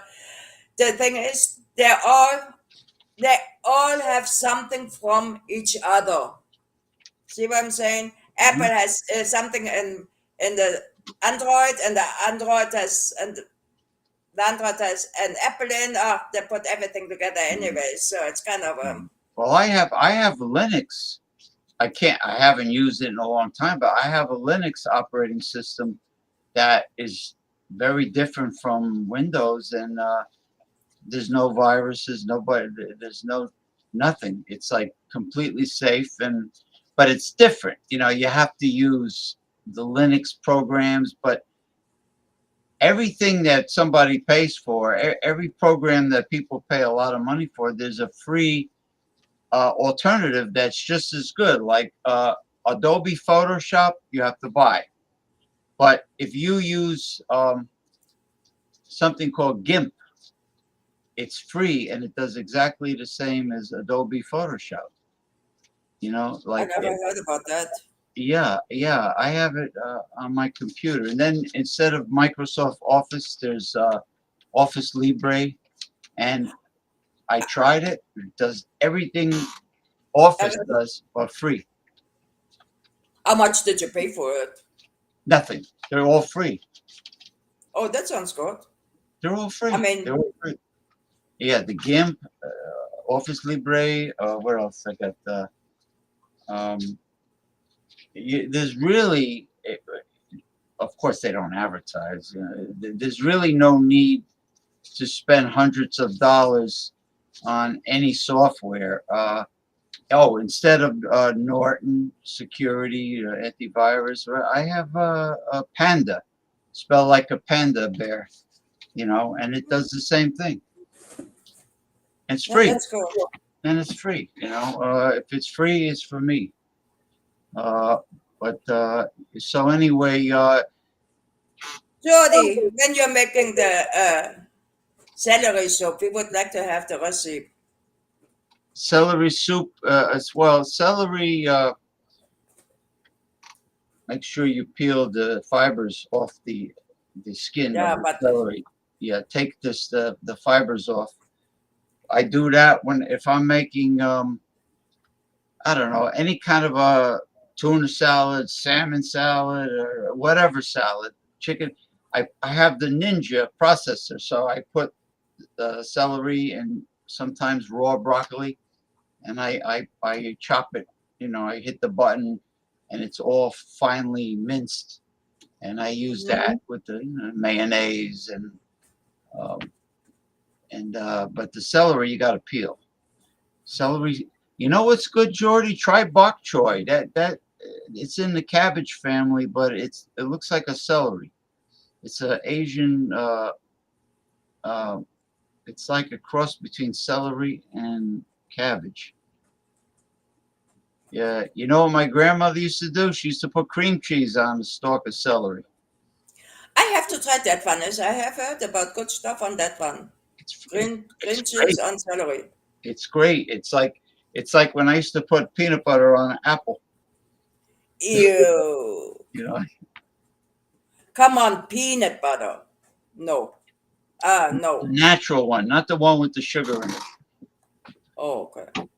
Yeah, but anyway, now you know what I should do? Let me. I'll be back in like 5 seconds. Let me go grab that crystal that I was using as a pen. A crystal ball. Yeah, fine. No, what am I doing? I'll be back in a flash. Jordy, you're a good man. I'm here. Peanut butter and apple. What? Oh, Jordy. The Americans are putting peanut butter on everything. peanut butter and jam. Jam? Why do they call it jam? I know they call it jelly, but what is it? Do they originally jam it? Do they jam it onto the bread? What? Yes, they can go through. You gotta be very careful. As soon as they can go through through the internet. Why? So it's the ones, but yeah. Yeah. Yes, Texas, they can go through. They can go through, and they always say never use never contact the spirits with any device in a graveyard in a cemetery. When I was living in Fort Walton Beach in Florida, and you're coming now with the graveyards, because we had 3 nice old graveyards, and I was actually there on a pirate graveyard, and I was looking around, and I was putting the old, now when the flowers fell over, so I talked to the spirit and say, I want to just put it back. I want to, hey, how are you? That's Damien. So I just want to put it back. I got that spirit, I got a male spirit into my house, picked him up. I didn't know until when I saw him into my house, right in the middle of the doorway. Yeah. So, and then he was just looking because I went on the cemetery, just looking. So he was nice. And eventually, because I was driving constantly back and forth on the job, and he wanted to go back home. And I told him, you better jump out now. After a month, you better jump out now. Here is your home. If you speak to any spirits, no, I do not talk on the spirit board. No. Oh, heavens, no. No, I do not do the Ouija board because I would be the person who would not know what to do. I run the other direction. When somebody says you have to do the I'm doing the Ouija board, I say goodbye. I'm leaving. But if you say goodbye, you have to.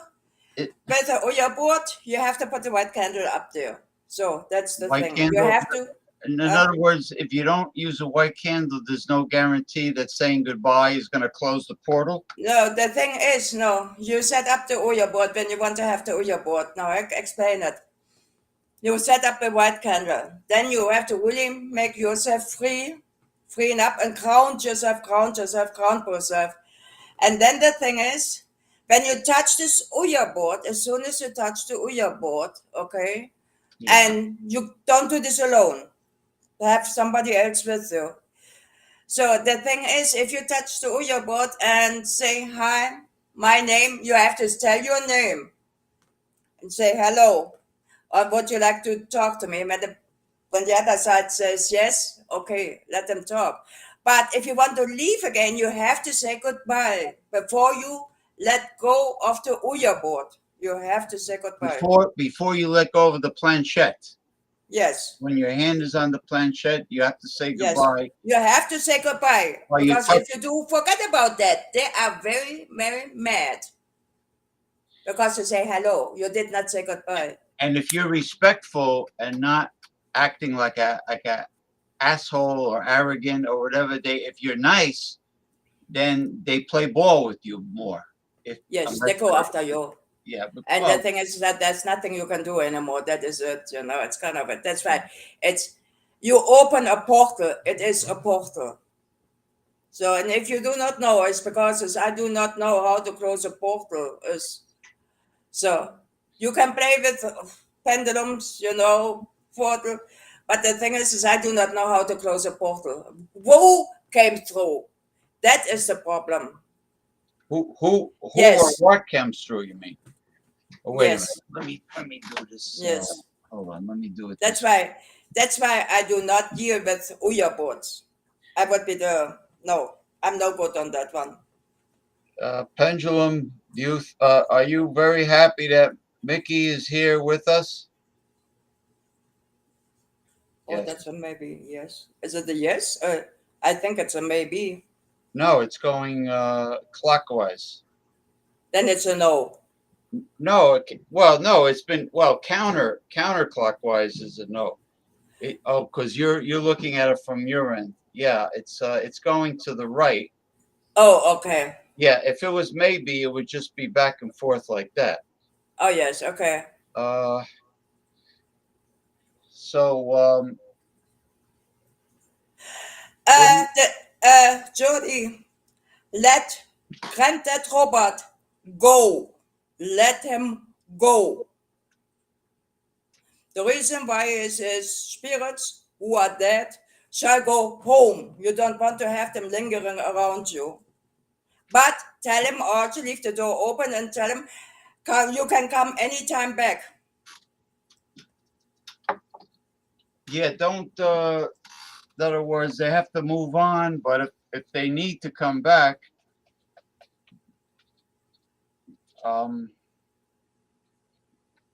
well, if their business is finished here on Earth, then they have no. The thing is, reason when to. he has a problem with the camera. Oh, I know you miss him so much, but the thing is, you got to let him go because otherwise, you can get in big trouble, huge trouble. In other words, if he will be picking you up. Don't get me wrong, he picks you up, but let him go. Tell him go see your family, and if you want to come back, you can come back anytime. And tell me what you did. That's what I tell my mom. Yeah, don't conjure dead relatives. If they have a need to communicate with you, Jordy, they'll come and do their thing and then leave. But don't keep bugging them to come to our dimension or to visit you on Earth. Just let Just let them move on. He's around you. You can sense it. Well, I have friends who passed away and close relatives too, and I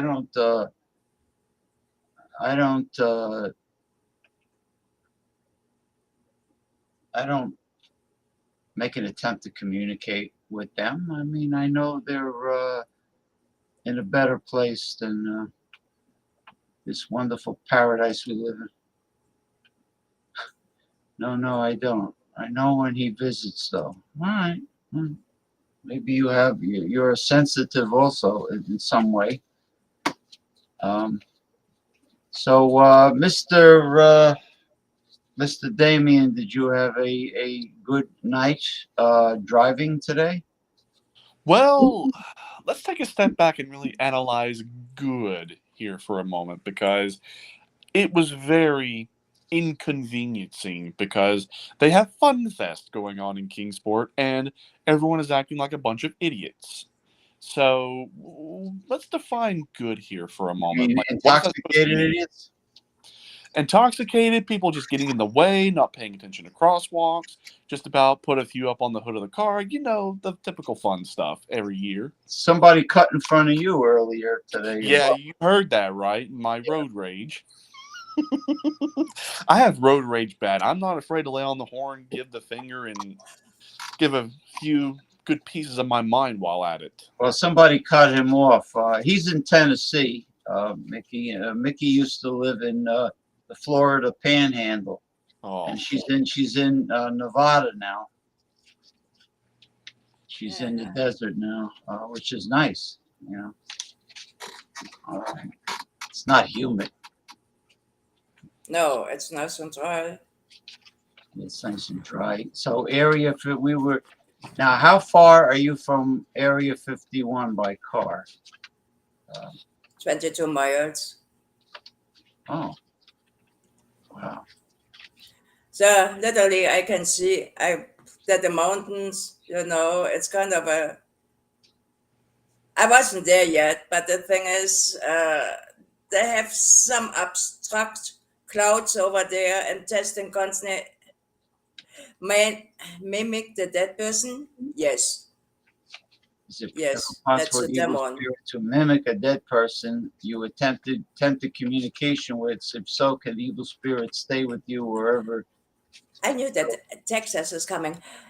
That's the thing. Was thinking on Texas. Texas, I think you have a lot of questions. Yes, yes, yes. Yeah, so they could. They can shapeshift too. Demons can shapeshift, and they could giggle like a little girl, and you think you're talking to the spirit of a little girl, but it's really not. Okay, Texas, I have a few questions on you. When did it started that you hear dead people and you know the evil people? When did it started? Did you got something?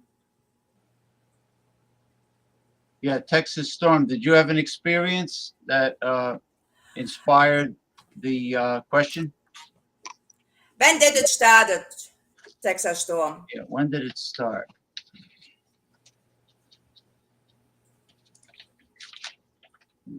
Well, he'll type. He needs to write. He'll type. Because if you get some items, some be careful. Demons can also pretend someone else close you. Yes, they love to. That's why you have to be always be grounded and always be gravesite of grandpa. Gravesite of grandpa. So I'm here. I'm just doing some stuff here on my email. That's why I'm getting ready to set my phone down here on my lap. So, but I can still hear you. All right. Yeah, back on. Okay, a gravesite of your grandfather. And What was he doing? See, the gravesite of the grandpa. So grandpa was not as good than he yeah, used to there's be. nothing bad about visiting your family that are deceased. I mean, how did you bring an object into your house, a new object? Because some objects could be cursed.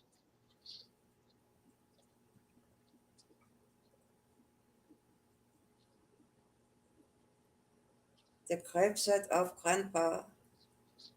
Yeah, why would it? No, the gravesite of your grandfather wouldn't cause an evil. Did they came home to you, or did they torment you on the graveyard? Yeah, no, Damien's still here. He could hear us. Yeah, the tormenting. Did the demonic attack happen in the cemetery, or did it come home with you? Talked to grandpa 12 years after death. Boy sounded just like him, no objects. Well, so you found out after the 12 years that is a demon.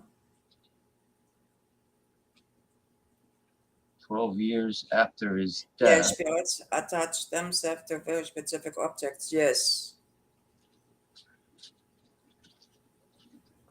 Yeah, like for instance, the famous cursed dolls like Annabelle, and there are certain like dolls that if you disrespect them and mock them, bad things happen to the people who did that.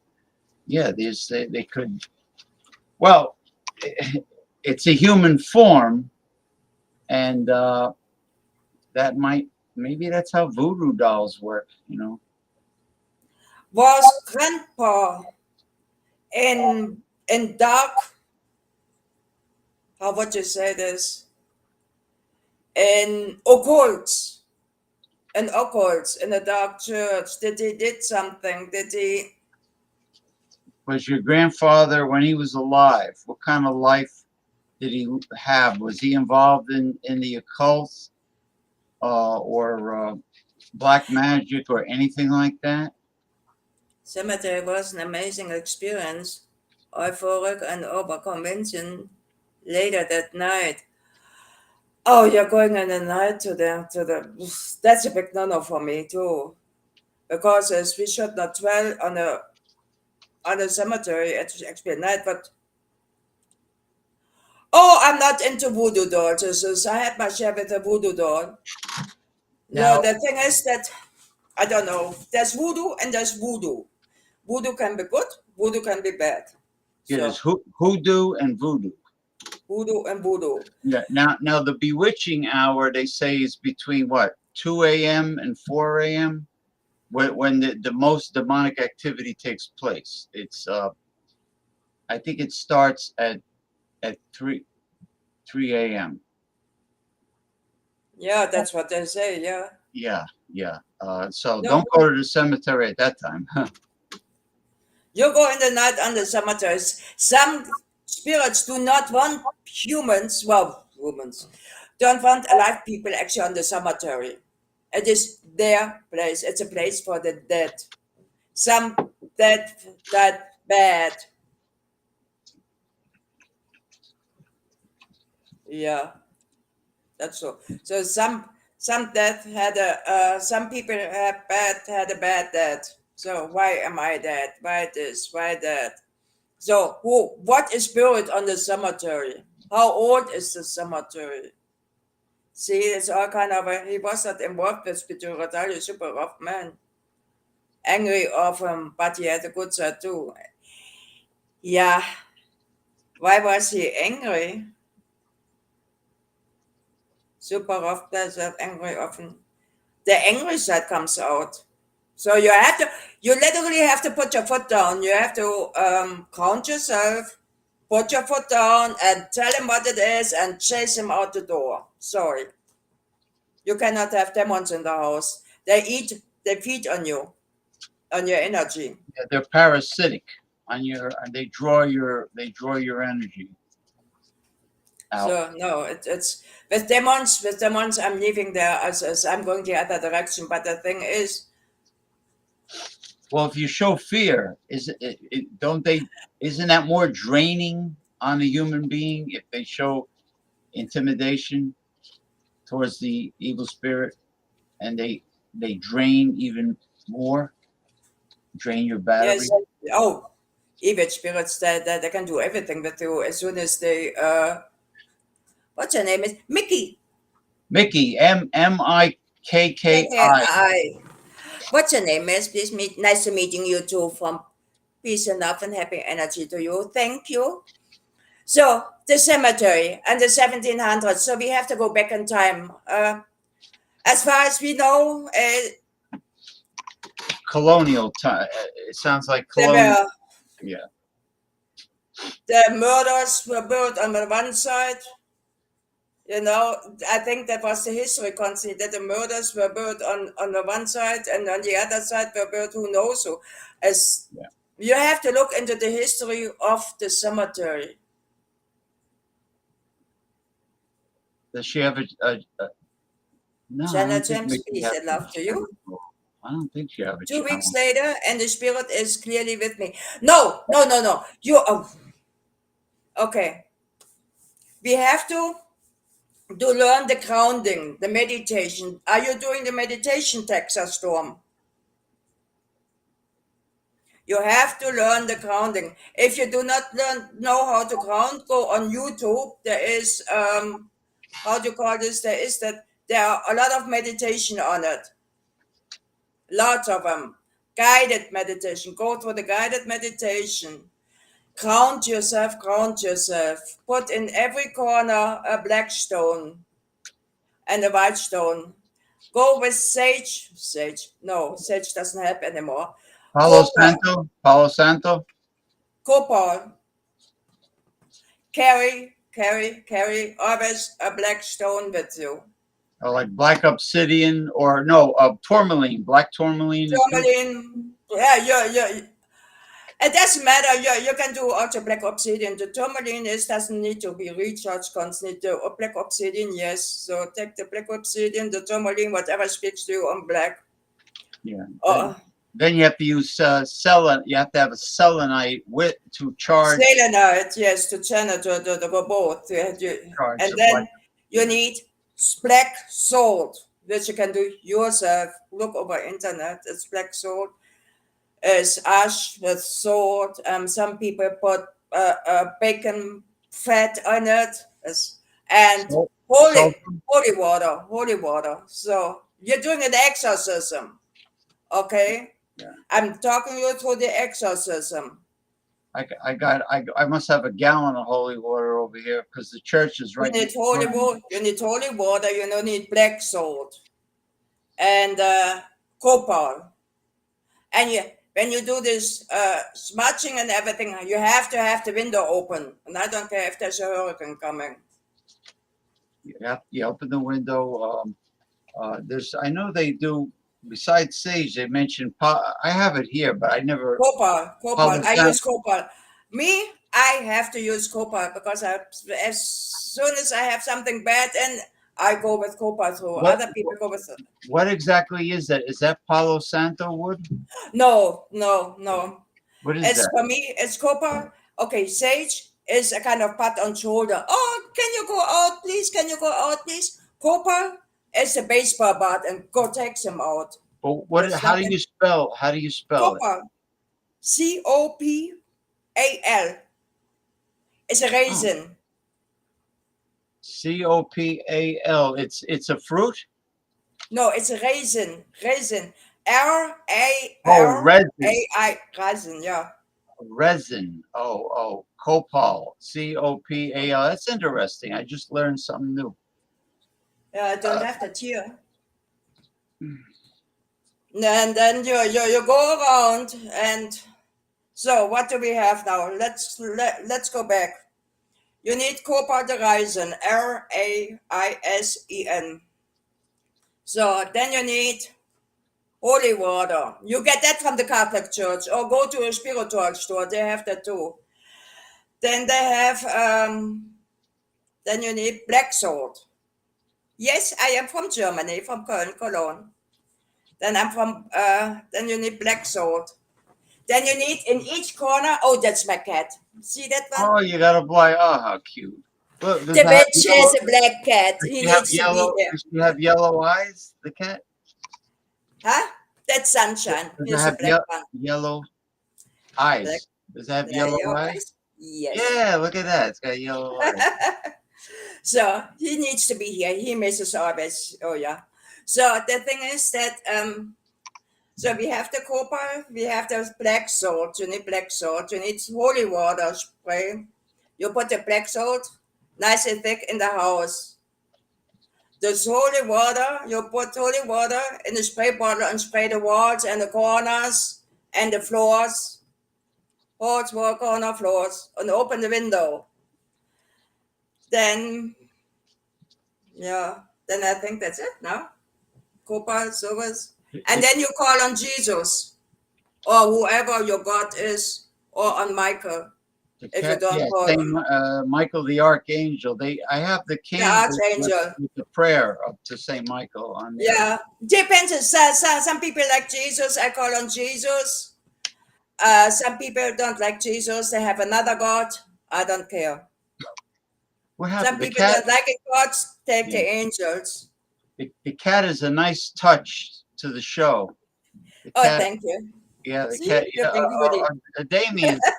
Damien has a bunch of cats, but yours is like cool. You know, it's and a male cat you could play more vigorously with them. Yes.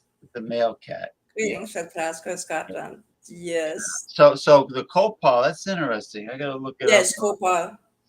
I Thank can't- you so much for the wisdom.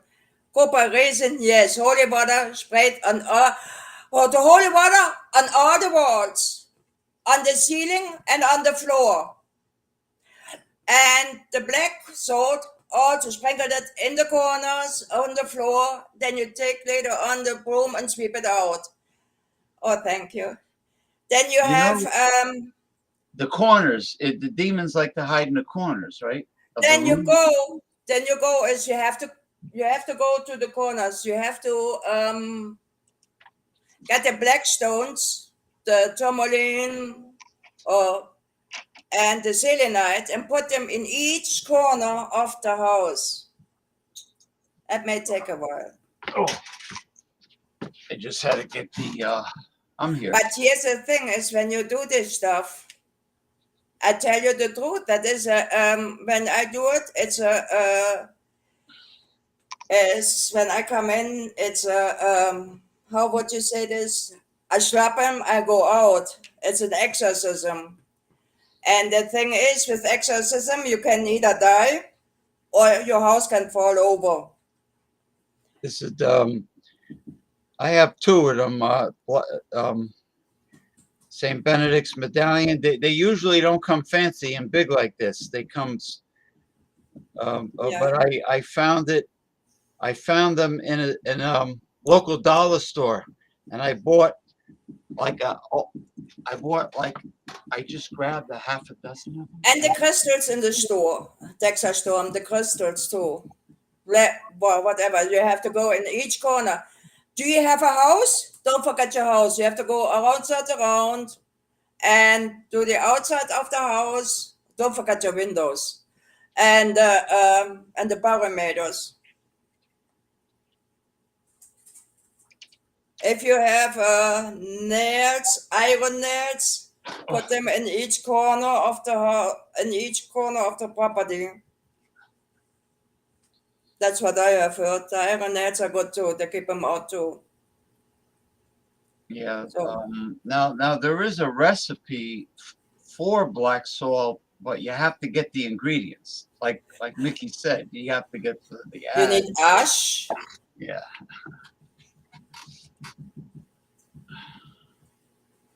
I almost got punched earlier. I stopped the fight, and someone tried to mess with my deaf friend, and I'm not going to stand for that. So I shouted at the dude, pushed him, and he fell. He was a bully. He was bullying your deaf friend. You got to get. Holes in the windows. Yes, on each side of the window has to be a crystal, and put some salt on that one. Yeah, you could probably get black obsidian is very inexpensive. Texas Storm, black tourmaline. Is it black No, black obsidian is cheap, but black tourmaline is expensive.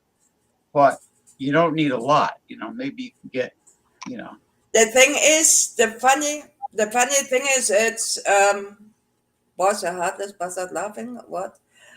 The thing is, when I was in New Mexico, in that alien town, Roswell, they are weighting up the tourmaline. They're really little weighting it up. Really? When I came from Florida, I bought it for about $5, $6. It depends how big it is. See, so with this one is.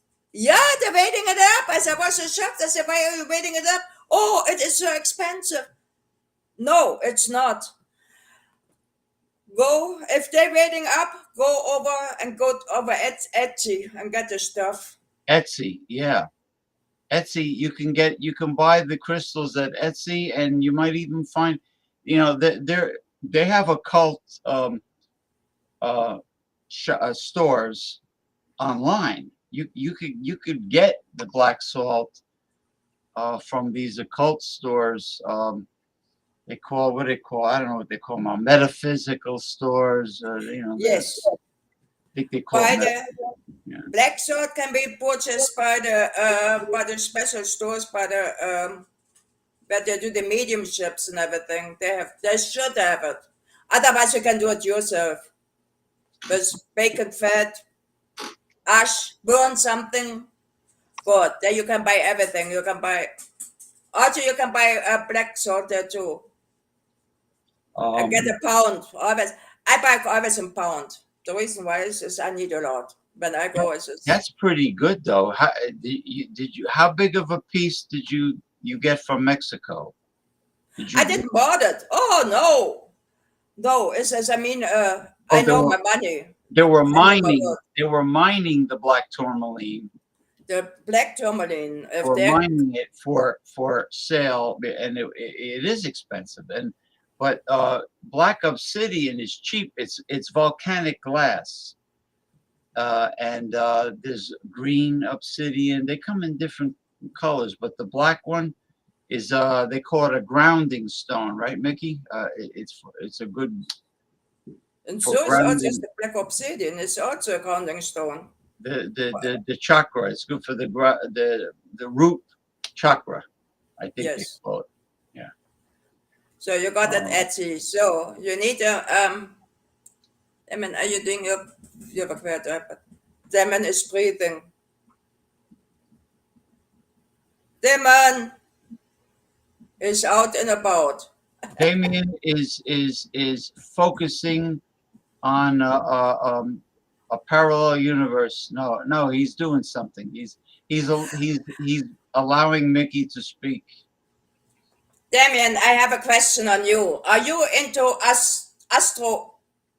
astrology, into the stars, into the astrologies and everything? Because I see that astrology, how do they say it's chart? Are you into that? I'll dabble with it a little bit here and there, just for curiosity's sake. But am I like seriously into it? Not really. He's into opening up the third eye. The third eye. Because I can't see that astrology. Who is in astrology, guys? Nobody. Well, I mean, if you are into it and you want to do an astrology reading on me, you can. I wouldn't mind. I'm not into astrology, but the thing is when I see you, I see astrology. I dabble in it just for fun, just to see what it has to show. But my main things are chakras, tarot reading, and I can use a pendulum and copper rods, but that's about the extent for me. So, Jody, are you doing the astrology?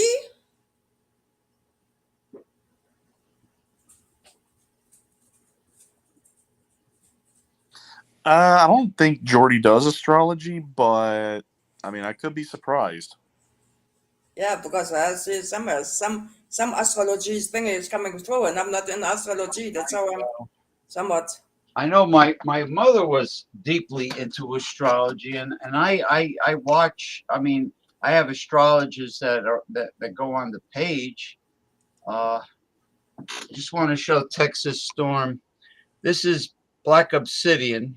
I had to take the dust off it. Well, it's a pyramid, but anyway, you could get black obsidian without spending a fortune. You can get a lot of it, and it's volcanic glass. All right, just wanted to show you. Kind of goes with the.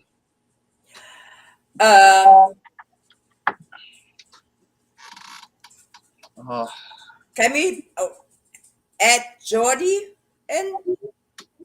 What is he saying? I don't know how to do this. Oh, he wants to do a tarot. You want to do a tarot reading? Yeah, he does tarot readings every week.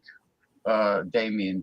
Yeah, I can squeeze in some tarot readings. I was planning on doing some either tonight or sometime tomorrow, just to check in and see where things are at, since a lot of peculiar and interesting things are happening right now. Yeah. Well, if you wanna shuffle away on your section, I mean, we can still hear your voice and see the cards. All right, yeah, give me a sec. I'm just thinking, what should I use tonight? Should I use my Rider-Waite-Smith or my Marseille? Use the Marseille. All right, yep. All right, let me just pop over here, get everything ready, and I'll be right back. All right. So, yeah. Texas Storm, there are several black obsidian. There is a gold sheen and a silver sheen obsidian out. Hold on, let me get rid of this. Can Jody join? I don't know how to do that. I can't get rid of this thing. The cat jumped. So. It's Microsoft Black Oh, 2 Obsidian. seconds. James, can you send me the link? I'll join James for a half James is hour. out. He brings out the I'm- cards.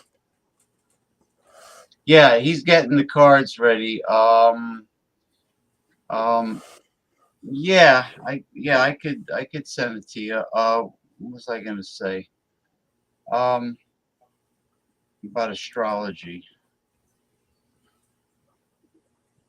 I have this huge astrological, like a tapestry. You know, it's a silky material, and it has all the symbols. Well, I'm going to show you what green obsidian looks like. I have a skull made of green obsidian, and No, all the same. It depends which is more talking to you. The black obsidian, there's gold sheen obsidian, and the silver sheen obsidian. I love the gold sheen, so it's kind of for me, it's. yeah, he's going to need the black obsidian for his purpose. Oh, yeah. I believe, yeah. Like I have a black tourmaline pyramid, but it's little. It's really small. It's like when I saw it, I'm like, that's what I got, I have to look for mine. And I can't find a big. I cannot find my black thing. Let me see if I find them fast. We'll be back in a second. Okay, yeah, and I'll go run and get the skull. All right, so I'm gonna have to rejoin because I don't know what it is with StreamYard and my phone, but it just is not cooperating. So I'll be back here in just a moment. All right. All right, they'll be back. Let me hang on, Texas. I'll be right back in a flash.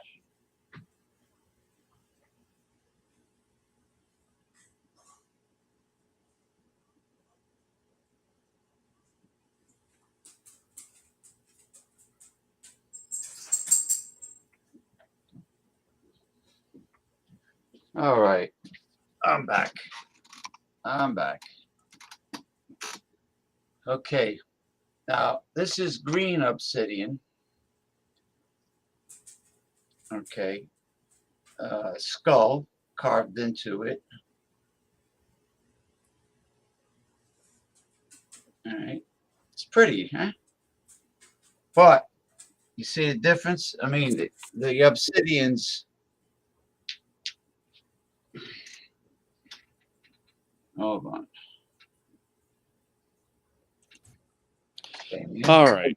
So, what shall we ask for a first question?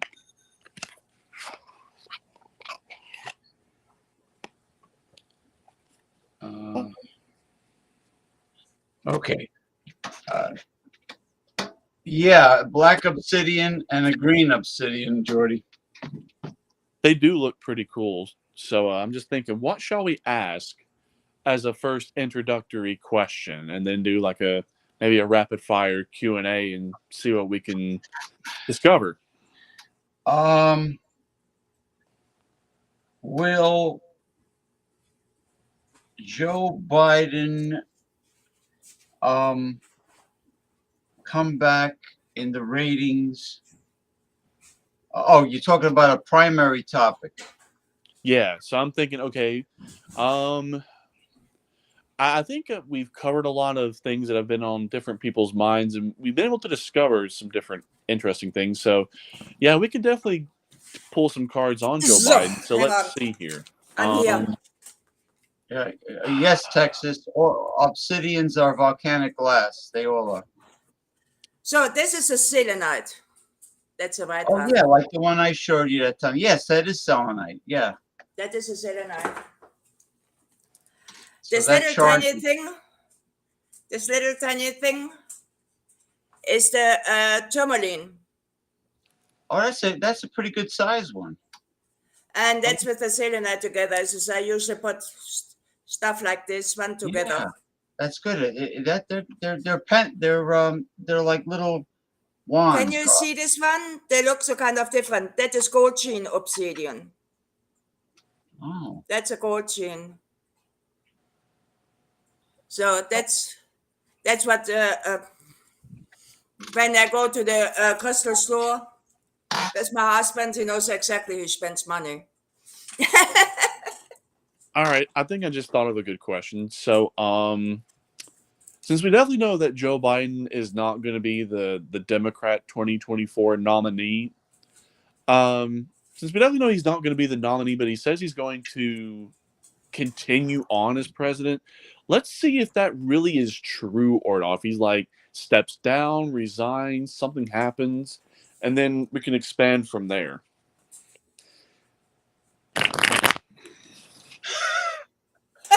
When you shuffled the audio, the thing was vibrating. Well, I mean, I can't help that, and I know it's just that gray thing. It gets under my skin. I wish they had a different color. Like I could probably fool with the settings and see if I can turn it a different color.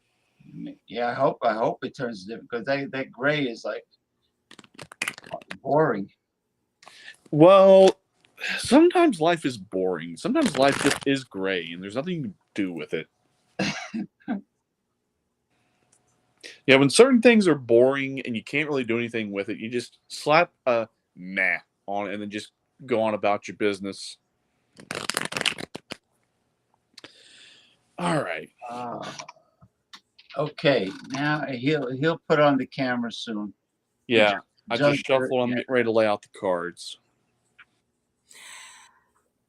Texas Storm, as soon as you go into the crystals, you have to count yourself, you have to protect yourself, you have to protect your family too. It's not only you.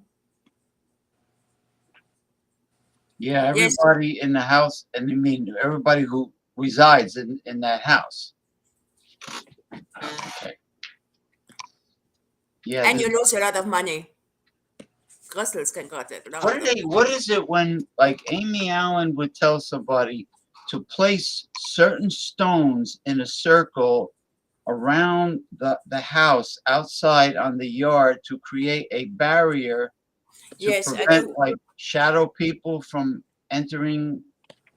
I'm trying to get keep all the bad stuff out. Okay, Yeah. which I can.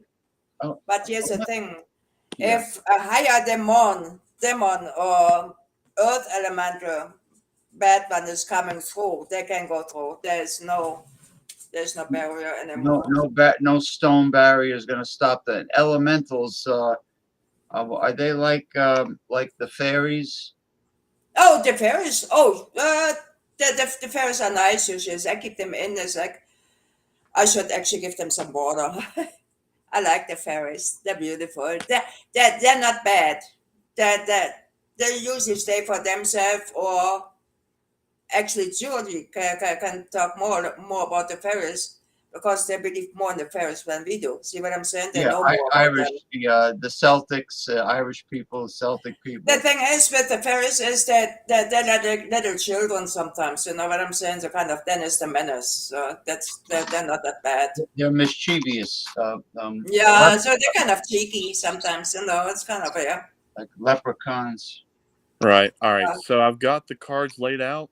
So where's me gold? Me gold. So yeah. money. Okay. Go ahead. No, go ahead. Yeah, go ahead and finish what you're saying. Look on Etsy, Texas, and also do a search for metaphysical companies online. There's a lot of them. There's a lot of them that sell this type of these types of items. You might have to brighten the white light a little bit. Let's see. Yeah, I do a very complex spread to get as much information as possible. So, the cards look like the old German ones. It's a Marseille. So, I think it's about as bright as I can get it. All right, Try to do move the the best you can. I'm gonna be in the back. I'm gonna put myself in the back studio to make Damien's screen bigger. Let me see. I'll be Oh back. yes, absolutely. Make him bigger so that we see something.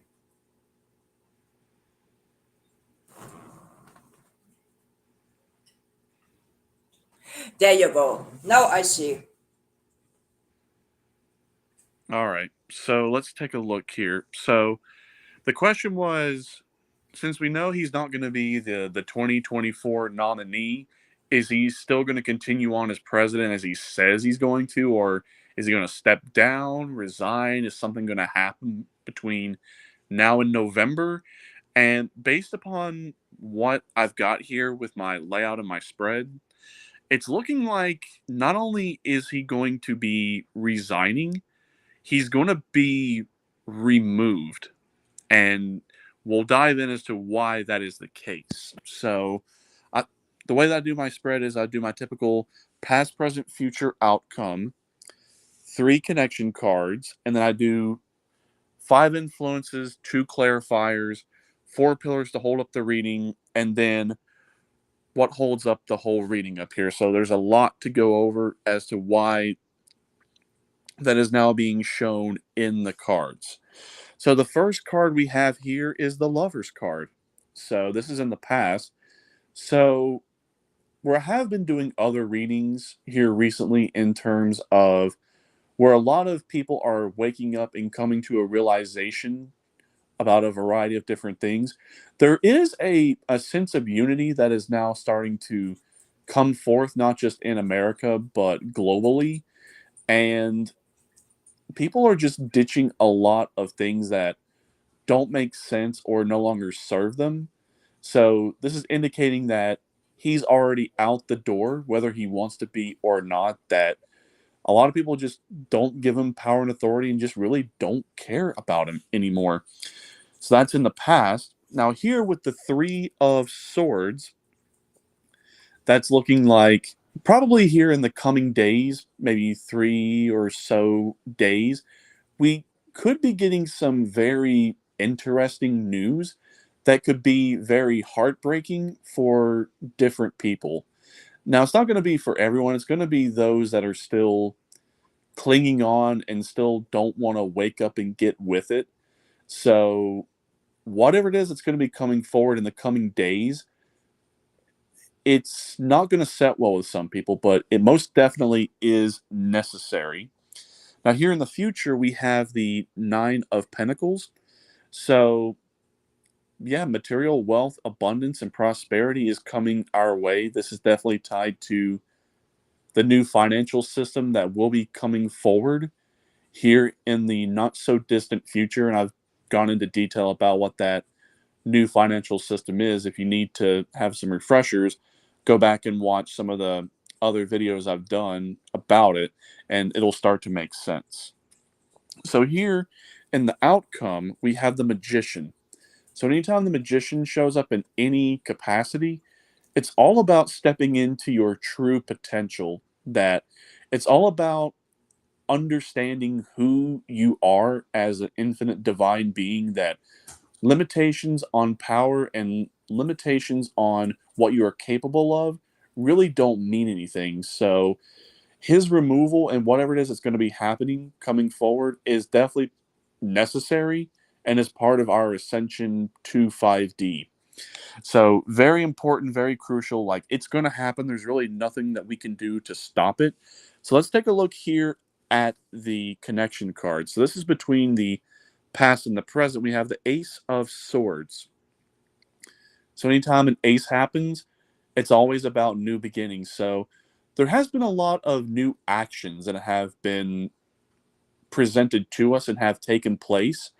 Whether we have seen these actions yet or not is yet to be determined, but definitely this has been planned to happen and it's going to happen. So whoever is that is responsible and behind it, we shall definitely see. But that's a strong indicator. Yes, he is going to be removed in some capacity. Now, between the past and the present, we have the Hangman. So there is a little hiccup, a little delay as to how exactly this is to be presented. Like, it's going to happen, but how can this be presented to where people accept this? So it's all a matter of perception. And they're more or less trying to figure out how can people accept this and not revolt or something happen. So very interesting with that. But this is what's very interesting with the Four of Cups between the future and the outcome. So whatever it is that is presented, it's going to be all in regards to new emotions. So something is going to be presented that is going to make people think and question and to feel and experience things that they may not have necessarily felt before or didn't want to necessarily accept as true. And I have a pretty good idea as to what that is, and I've talked about it on other shows. So it is definitely looking like that is going to be it. But again, just how can that be presented to get this outcome and not like any sort of rioting or revolting as a result of it? So maybe we might be able to figure that out here with the influences. So the first influence we have here is the Pope, which in the regular Rider-Waite deck is the equivalent to the Hierophant. So that is definitely tied to that this is spiritually ordained, it is divinely ordained, and that this is part of restructuring and also a part of reorganizing the way order needs to be. So it's trying to bring order out of chaos, but at the same time, it's trying to be chaos and disorder and disruption at the same time. So very interesting with that. But again, it's all about restructuring, reorganization, and bringing about a restoration of order. And then the next influence we have here is the Knight of Cups. So definitely new emotions are coming our way as shown here with the Four of Cups. So it's going to be very interesting as to how this happens, but it's going to be very quick. That anytime a knight shows up, it's something very quick. That it's looking like it can happen not necessarily tomorrow, but anytime. And it's somewhat expected, but somewhat unexpected. But whatever happens, it is coming with force and authority, and it's going to be out of left or right field that we can't really gauge this, but whatever it is, we should definitely be paying attention. Hey, what's also interesting is we have the Knight of Cups, but also as another influence, we have the Knight of Swords. Ooh. So anytime the Knight of Swords comes in, that there is going to be some action that is going to be taking place here very, very soon. And with it being, in this case, swords, days. So we should definitely be staying very vigilant and aware and not really trying to figure out exactly where this is going to come from, but just know that it's going to happen and to just go ahead and prepare because nothing can happen without this. And there's nothing that really can be done to stop it. And then the next influence we have here, the Six of Swords. So it's all about leaving troubled waters. It's all about putting the past behind us that, yeah, we have gone through a lot, but we're getting into smoother and calmer waters. And that's going to become more evident in, like, I'd say, about the next 6 or so days with this particular card being an influence and where we're going to be going here soon. So definitely be on the lookout in the coming days with that. So it is a little bit of a calm period right now, which is kind of got me a little suspicious and others suspicious, but we're going to pull through whatever it is. And then here with the last influence being the sun, anytime the sun shows up, it's all about the best possible outcome. So it's also about just looking forward to the future and knowing that brighter days are ahead. So it is necessary. We do have to do this to get to where we want to go. That if we want to have the resolution and have happier days, this has to happen. There's really no other way to get around it. So the two clarifiers we have here, this just keeps coming back for different reasons, but the Four of Wands and the King of Coins, which is the equivalent to the King of Pentacles. So it is necessary to step forward into another gateway. I've talked about, we just keep going through gateways. It's like, oh, good God, how many more are we going to keep going through? I don't know. I'm tired of going through them myself, but anytime you ascend, you upgrade, you get to that higher timeline, that higher universe, it's always stepping through another gateway. And others have talked about, we've had another quantum leap, a quantum jump. So it's still an ongoing process. When it's going to stop, nobody knows. But with that King of Coins, it's all about wealth, abundance, and prosperity, that we have accepted this upgrade to wanting more wealth, abundance, and prosperity in our individual and collective lives. So in order to get there, this is what is necessary, but it definitely is waiting for us when it's all said and done.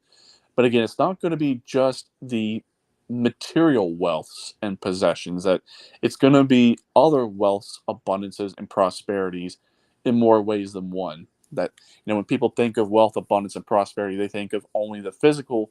Yeah, the physical is part of that, but again, it's not just the physical. It's other things that are also non-physical as well. So we're just about done with that. So let's take a look at the 4 pillars. Ace of Cups. So looking like next month or so, which other readings have shown that really between now and about the next month or so time frame is going to be very crucial and very important. So again, new emotions keep coming forward, that it is to usher in what it is that is also being presented here in the reading. So again, we've wanted this.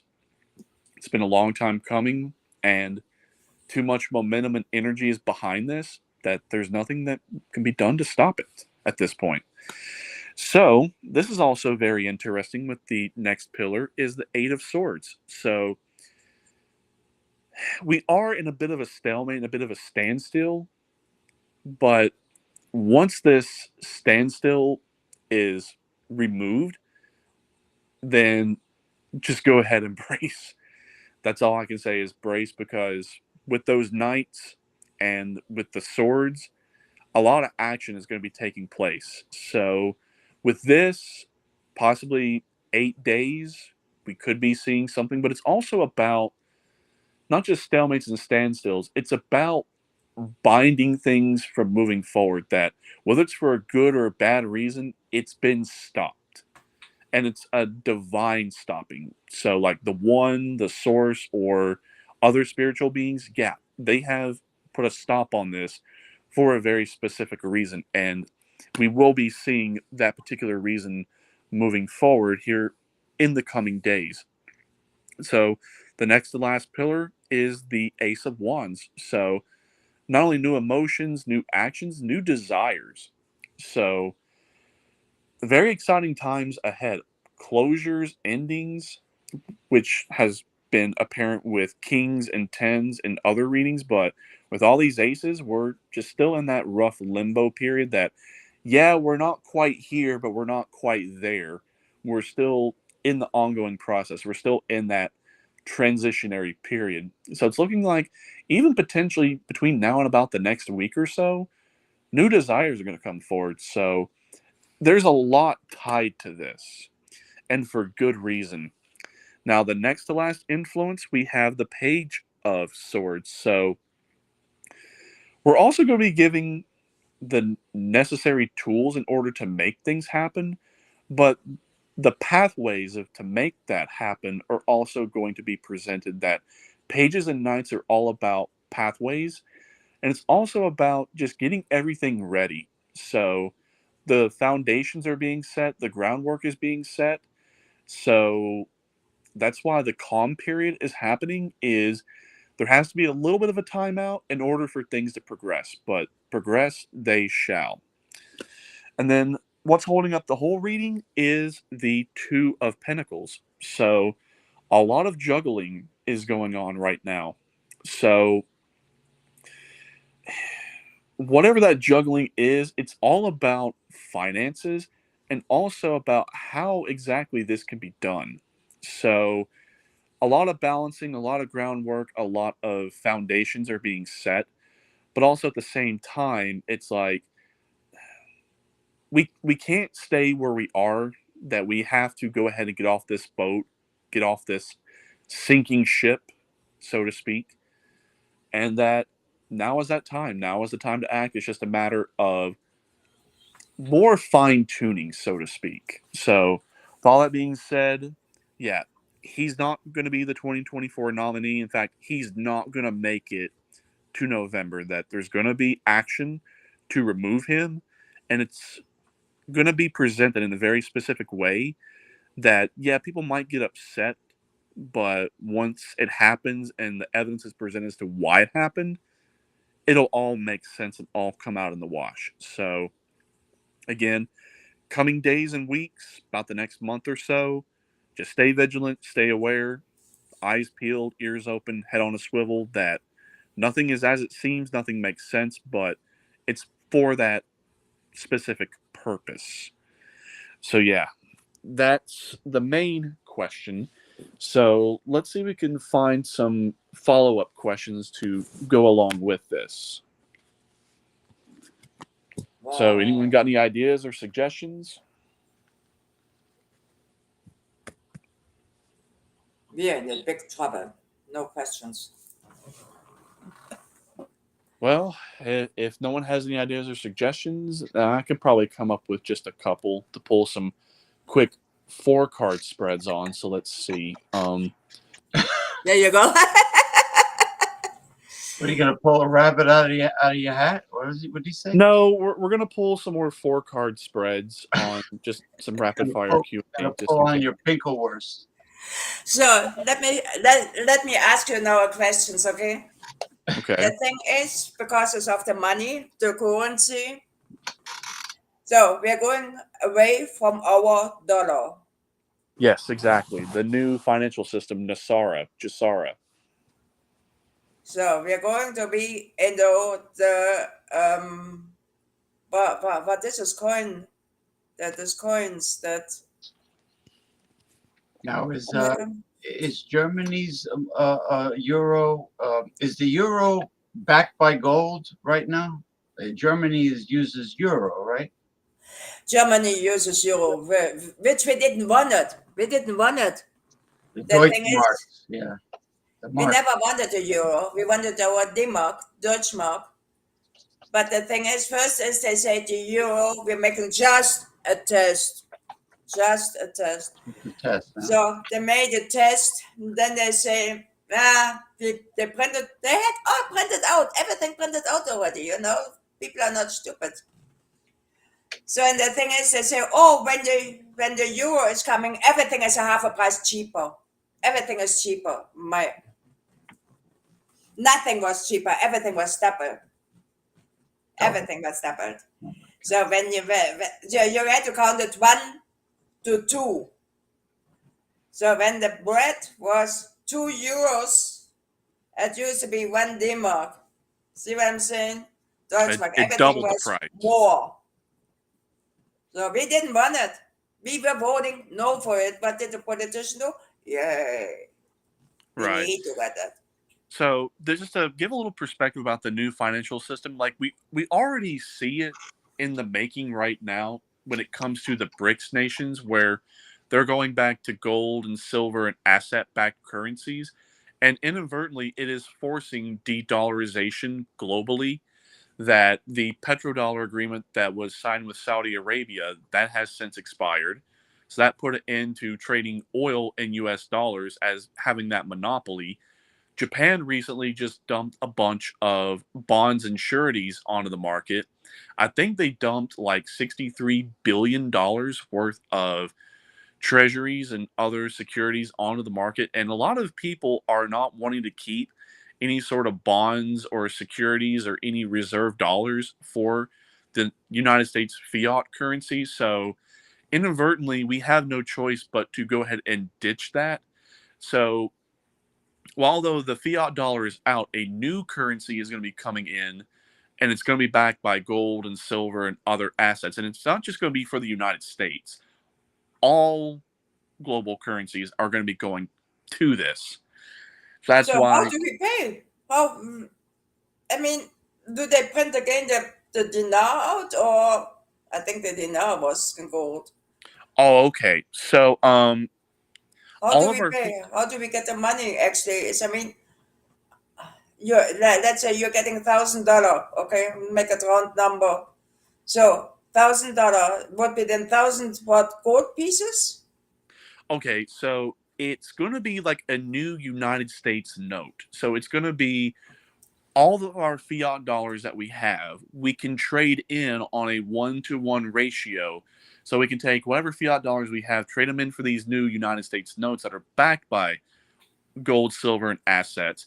And then that will be the new currency that will be used for trade domestically and also internationally as well. So it's going to equate to, like, let's say a dollar will equate to, like, let's say an ounce of gold. $5 would equate to like 5 ounces of gold. You get the picture. And that's the reason why gold and silver is going up, is a lot of countries are going ahead and bulking up on gold and silver. So that way, once we have all of the fiat currencies crash and the stock market crash and it ends this system, it's already rolled out and ready to go. So that way there's not so much of a gap. So that way, yeah, there might be a brief period where banks won't work, ATMs won't work. So whatever assets you have, you can do bartering or trading like that temporarily. Then when the new system comes online, then we'll be able to go ahead and exchange all of our assets and other currencies that we have for that. And then it's going to inadvertently bring everything down. So it's not going to be Federal Reserve in any way. The Federal Reserve System is going bye-bye. It's already crashed and burned behind the scenes, just people have not really been made all that really savvy and privy to it, you know? And the euro is also crashed as well. I'm afraid of the prices. Because people cannot afford anything anymore. So, and the thing is, if you're going to go on gold and silver is not right now high. It's only gold. Well, right now it broke through the $30 an ounce resistance barrier, but where now a lot of banks are on the brink of collapse, where they're trying to short sell physical silver and also like silver certificates. Okay. That's why there is a little bit of that resistance barrier. It's trying its best to keep it suppressed below 30, but where a lot of major banks have already crashed and burned and have become insolvent, the capacity to short sell and keep that price suppressed, it's not going to be able to really hold on for too much longer. So we're looking at probably 35 to 40 an ounce here within the coming weeks. And when it probably gets above 50 an ounce, then how high it can go, I have no idea. But if you look on the US debt clock, you can find a lot of information on there that already they have already got the new currency ready to go. Like, it's already been printed, it's already in vaults ready to go. And according to US debt clock, the dollar to silver ratio right now needs to be about over 200 an ounce, that it should be about $250 an ounce. So that's indicating that, yeah, the fiat dollar is already crashed and burned behind the scenes. The fiat currency is no more. The Federal Reserve System, it's insolvent. So whatever we got is just whatever's out there. So we're just still in that rough limbo period, so to speak. Okay. Thank you kindly. Oh, you're welcome. I know a lot of people are not very savvy and privy when it comes to economics, but economics is pretty simple and straightforward and to the point. That as long as you understand macro and microeconomics, which is not that difficult, you really understand how it all works. No. To tell you the truth, no. Do what? To tell you the truth, no. I don't understand this. It'll all make sense. Right now, a lot of things are not making sense by design. Like right now, there's a lot of purposeful misinformation and disinformation going on Because right now in this information age where any sort of information we want to find out, we can find that. If we want to use the tarot, the pendulum, rods, or just do our own research on the internet, that anything can really be found out in this day and age, that there really is no hiding. There really is no more keeping secrets anymore. That where we are in the age of Aquarius, the information age, truth and exposure is coming to light, that really nothing can stop it, because that's what Aquarius is all about. Truth and exposure and integrity. So that's why now Julian Assange is free, and he is getting everything prepared to do massive disclosures on a variety of different things. So we're in for a pretty wild ride, but we're going to like where we're going when all is said and done. Now we're going from, or we're in the process of going from the third dimension into the fifth dimension of a higher frequency. Well, we've kind of, for the most part, left 3D behind. We're in 4D. 4D is like that necessary stop that you need to stop at before you go to 5D, because if you just made that jump from 3 to 5, it's too much of a transition and too big of a jump that those that are still stuck in 3D, if they were to just make that jump without stopping in 4, then they won't be able to adapt and really be able to live in that lifestyle. So that's why you have to go to 4, which is you've left the matrix behind, but you're not quite at the high level you need to be at. The 4D is more of when you want to look at things with reason and logic, that it's like, yeah, you don't fully understand the 5D, but you know that you don't want to go back to 3D. It's that weird necessary stop you have to go to in order to ascend. So that's why not everyone is going to ascend. Not everyone is going to make it, because it's just not going to be for everybody. It's not. It's sad and unfortunate, yes, but still, some people they don't want to break free. Some people don't want to be sovereign. Some people just don't want wealth, abundance, and prosperity. That they want everything handed to them. They want to live with toxic codependency. They want to just be fed lies and not be made aware of the truth. And roughly maybe 5 to 10% of the population is going to be forever lost and stuck that way. And maybe in some other lifetime, that once they destroy themselves in 3D and they reincarnate, that they might learn it again. They might go same old, or maybe the next time they learn it. But a lot of us that are here on the planet right now, we wanted to incarnate, we wanted to experience this because we wanted to be a part of this particular timeline and universe and dimension and frequency of this earth, to bring it to 5D.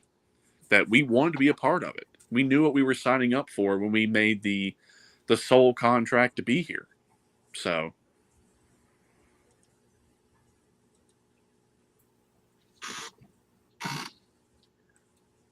well, now,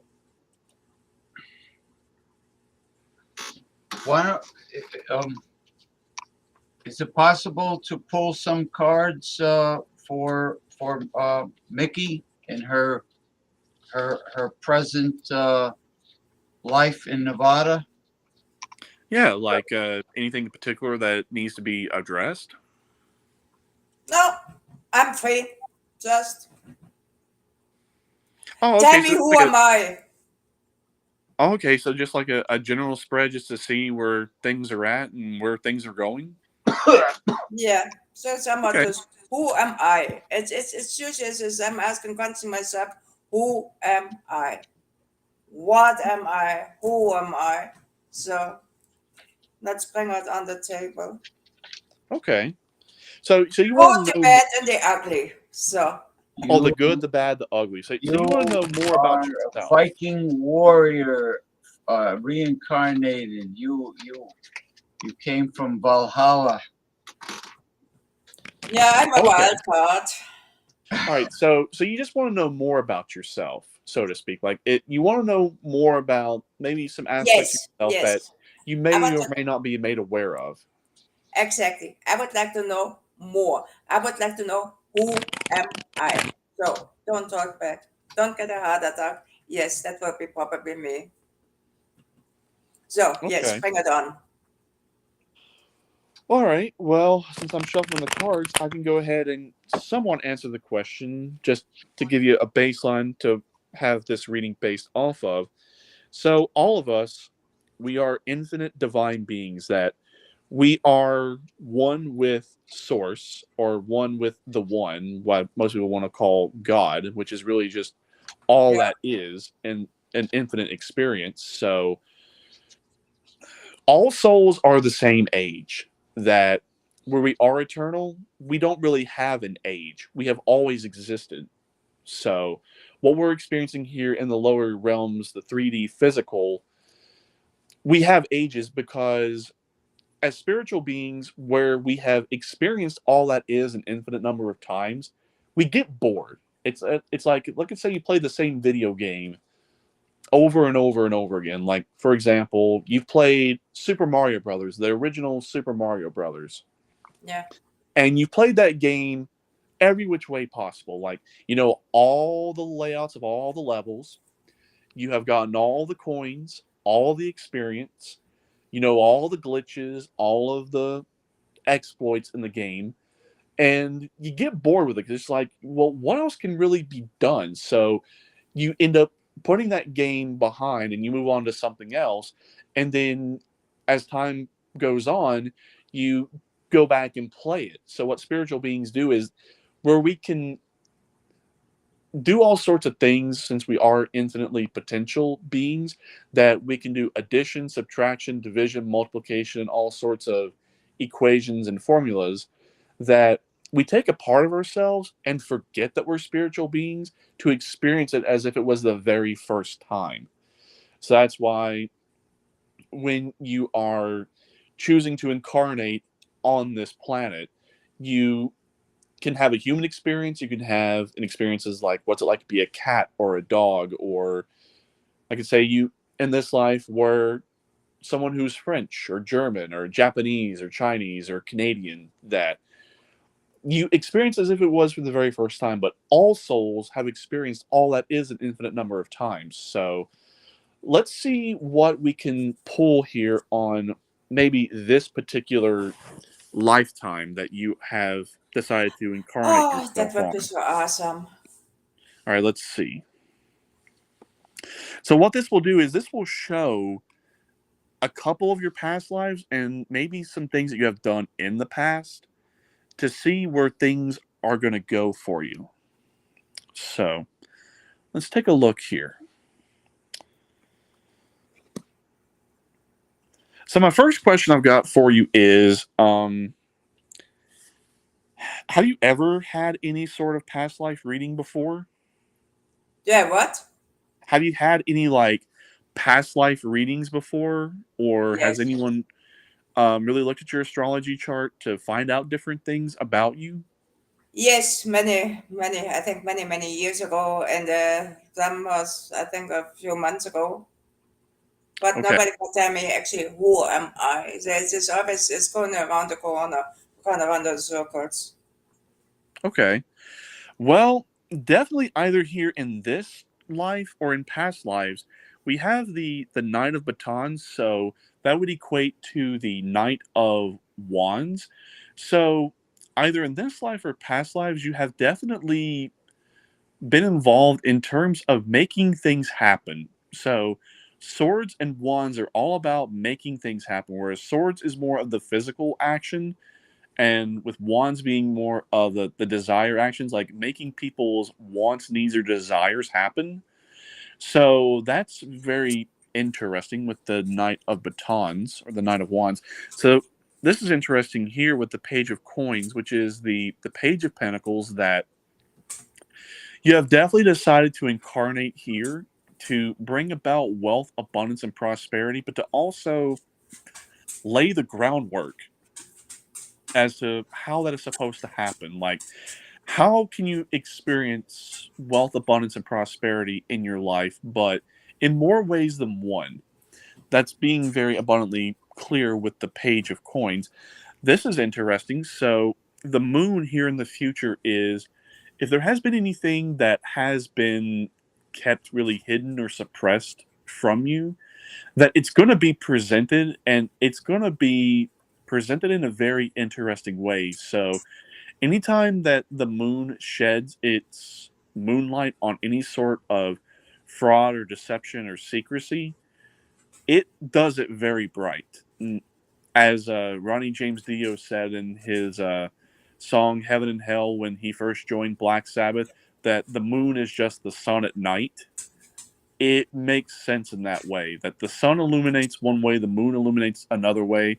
So maybe whatever it is, it's all about shadow work, that whatever it is that you maybe have kept hidden and suppressed from even yourself will come to light in some interesting way, which makes sense because here in the outcome we have the judgment card. So a lot of people are having the tower moments and the judgment card, that right now a lot of judgment is happening in a variety of different ways. So maybe past bad karma or present bad karma, or hell, even like present and past good karma is coming back. So definitely that is very interesting as to, so what are you and what should be focused on your shadow work is really tap into your true potential and really see what you are really capable of. So has there ever been like a time where you've ever like really doubted yourself and was like, well, I'm not really sure if I should or if I shouldn't do that? Like, do you ever get that sort of mentality sometimes? Yeah. Well, this is saying that you have the answers to your questions. You have everything presented to you. All you have to do is just put the best foot forward, and as I would say, pull the trigger and make it happen. Well, you got it all there. And it's going to be presented to you here very soon. And it's going to be presented in a very particular light. But it's also to not necessarily critique yourself and to judge yourself, but just say, you know, Oh, I'm judging constantly myself. I'm saying oh, constantly, oh God, no. so Yeah. so you're your own worst enemy and your own worst critic. Yes, I'm my own enemy. Yes. Ooh, self-sabotaging too, probably. Yes. Ah, got Because it. of that. Yeah, the thing is, because that goes back in the time when when I went to school and we had I had a friend, so we grew up together, and was always, oh, look at your friend over there, she's better than you, and then see what I'm saying? So kind of, so I never can make that one what she did, but the thing is, it was always judging, so I always got judged about the other person, oh, why you don't need to do this. So it's I'm my own enemy. So it's kind of I want to jump over that whole thing. And Right. being my own enemy on that one. So And also it's kind of so we have to go back in my past life. Way back in my past life, I got hunted. I got always hunted because I liked God. I liked Jesus. I was one Mhm. time as I was with him on the table. So he got, but Jesus didn't got crucified. No. But the So thing is everybody was right behind me. The church, everybody got me. It's kind of as soon as I open my mouth, the government is behind me. okay. So when you grew up in Germany, did you grow up in West Germany or East Germany? Oh yeah, now we are going to that one because I got adopted. My father, I found out through DNA test, my father is a Russian. Ooh, okay. Yes, exactly, because this is a East Germany. And the thing is, and my mom was from Bavaria Road. So, yes, as I have both. I have both genes, and this is, I have all the East German stuff into, yeah, East Okay. German, and I have everything, and all the East stuff, all So did you right. grow up in East Germany or did you grow up in West Germany? I grew up in West Germany because my father met my mom in Cologne, Germany. And the thing is that after my birth, apparently he got shot because it was 1966. So it was kind of a racial thing or whatever that was. He got Okay. shot. And I got free to go to adoption. And my family, they didn't like me. Nobody wanted me. So it's kind of it's fun for me. I had a good life. My mom is from East Germany, my adoptive parents. Okay. They came from East Germany before the border, 1958 and 1956, 57 and 58. Yes, before the Okay. border closed. All right, that makes sense. So it's looking like, yeah, definitely go back to your past. Now, it's going to be difficult, but some other things in the past that definitely need to be resolved. However, they are going to be resolved via judgment. So it's going to be illuminated and it's also going to be judged. But when it is judged, it's going to be permanent because we are in this rough transitionary period that once we make that full ascension and we are there is no going back. So it's like people want to go back to the old, they want to go back to how life was prior to what's happened in the past 4 or 5 years. It's like, no, that world is gone. If you want to try to go back and plug yourself back in the Matrix, go right ahead. You're just going to create a whole new Matrix for yourself. The Matrix is gone. The old world is gone. There is nothing to go back to. The only thing we can do is keep moving forward. That's what the natives said many years ago. They said, Mickey, you are here, not in the past. Good point, because as one of my favorite channelers, Daryl Anka, who channels the alien entity Bashar, he explains that everything is in the here and now. It's like, what time is it now? What time is it going to be 3 seconds from now? Let's see. Now. No. Yeah, like, no. where's the evidence of the past? We have evidence of the past. Great, but where's the evidence of the past? The here and now. Everything is here and now. That's why Nikola Tesla in his experiment, when he was able to see the past and the present and the future all at the same time, what he was doing was he peeled back layers to show that all timelines, all universes, all dimensions, all vibrations, and all frequencies are existing at the same time.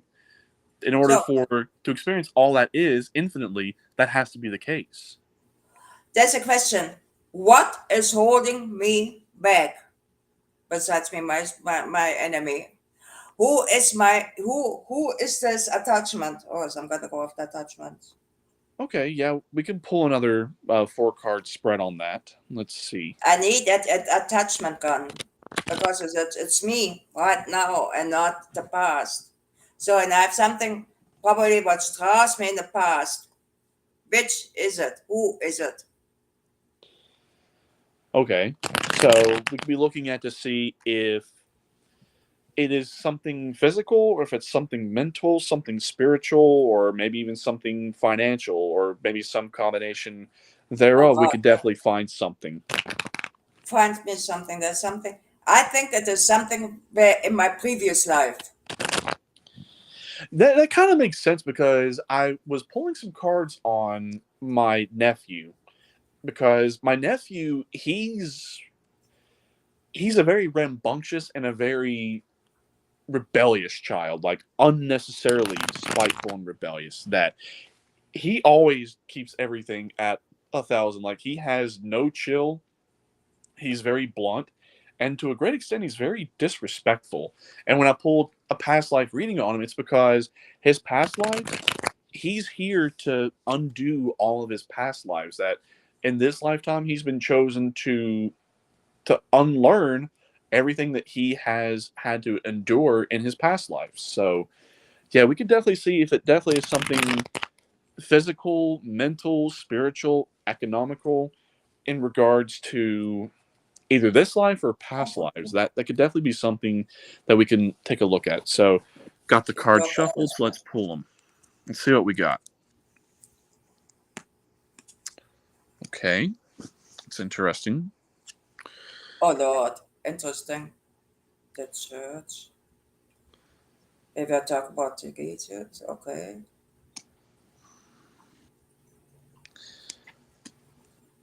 Well, oh, that makes so sense. And I see all this, the things. Well, I can definitely tell you right now,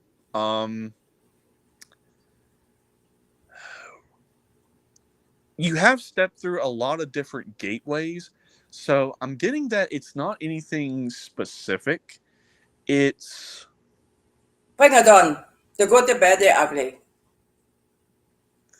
right. I'm just figuring out how to word it correctly to where I do it justice, so to speak. So in the past, you have completed a lot of stuff. So a lot of us, we've had the tower moment, we've had the judgment card, and we're also experiencing the world moment. So we have come to the end of the cycle. We have come to completion on a variety of different things. So that's indicated to me that since this is here in the past, that a lot of what was burdening you and what was so troublesome has already resolved itself and has already been done. So here in the present with the Queen of Cups, that right now is the time to be very loving and nurturing and caring for yourself. So if you want to be critical of yourself or still want to live in the past, I mean, by all means, that timeline, that universe, that dimension, vibration, and frequency is going to always exist. You can still tap into it if you want to. That's your desire. But what I'm getting is that you most definitely need to be very loving and nurturing and caring for yourself. That you have been very neglectful to yourself, and that time to keep being neglectful for yourself it's done. That it served its purpose, and that it's time to just let it go and then just let things flow is what I'm getting with that. And then here in the future, we have the Page of Cups. So that new pathway, in order for that to happen, is going to be presented to you. However that looks, I'm not exactly sure, but it definitely is coming, and it's going to be for your best and your highest good. And then in the outcome with the King of Wands, that you are going to be very mature moving forward, and that when it's all said and done, you're not going to be the same person that you have been in the past.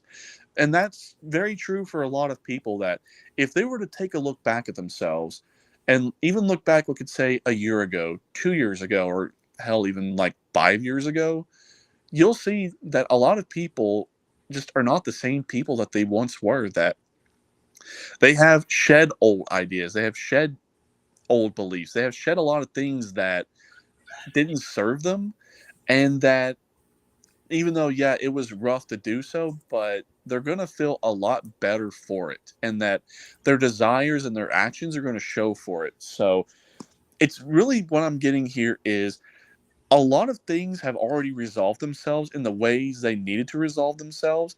So closure has already happened. All you have to do is just say that it's in the past, it's done.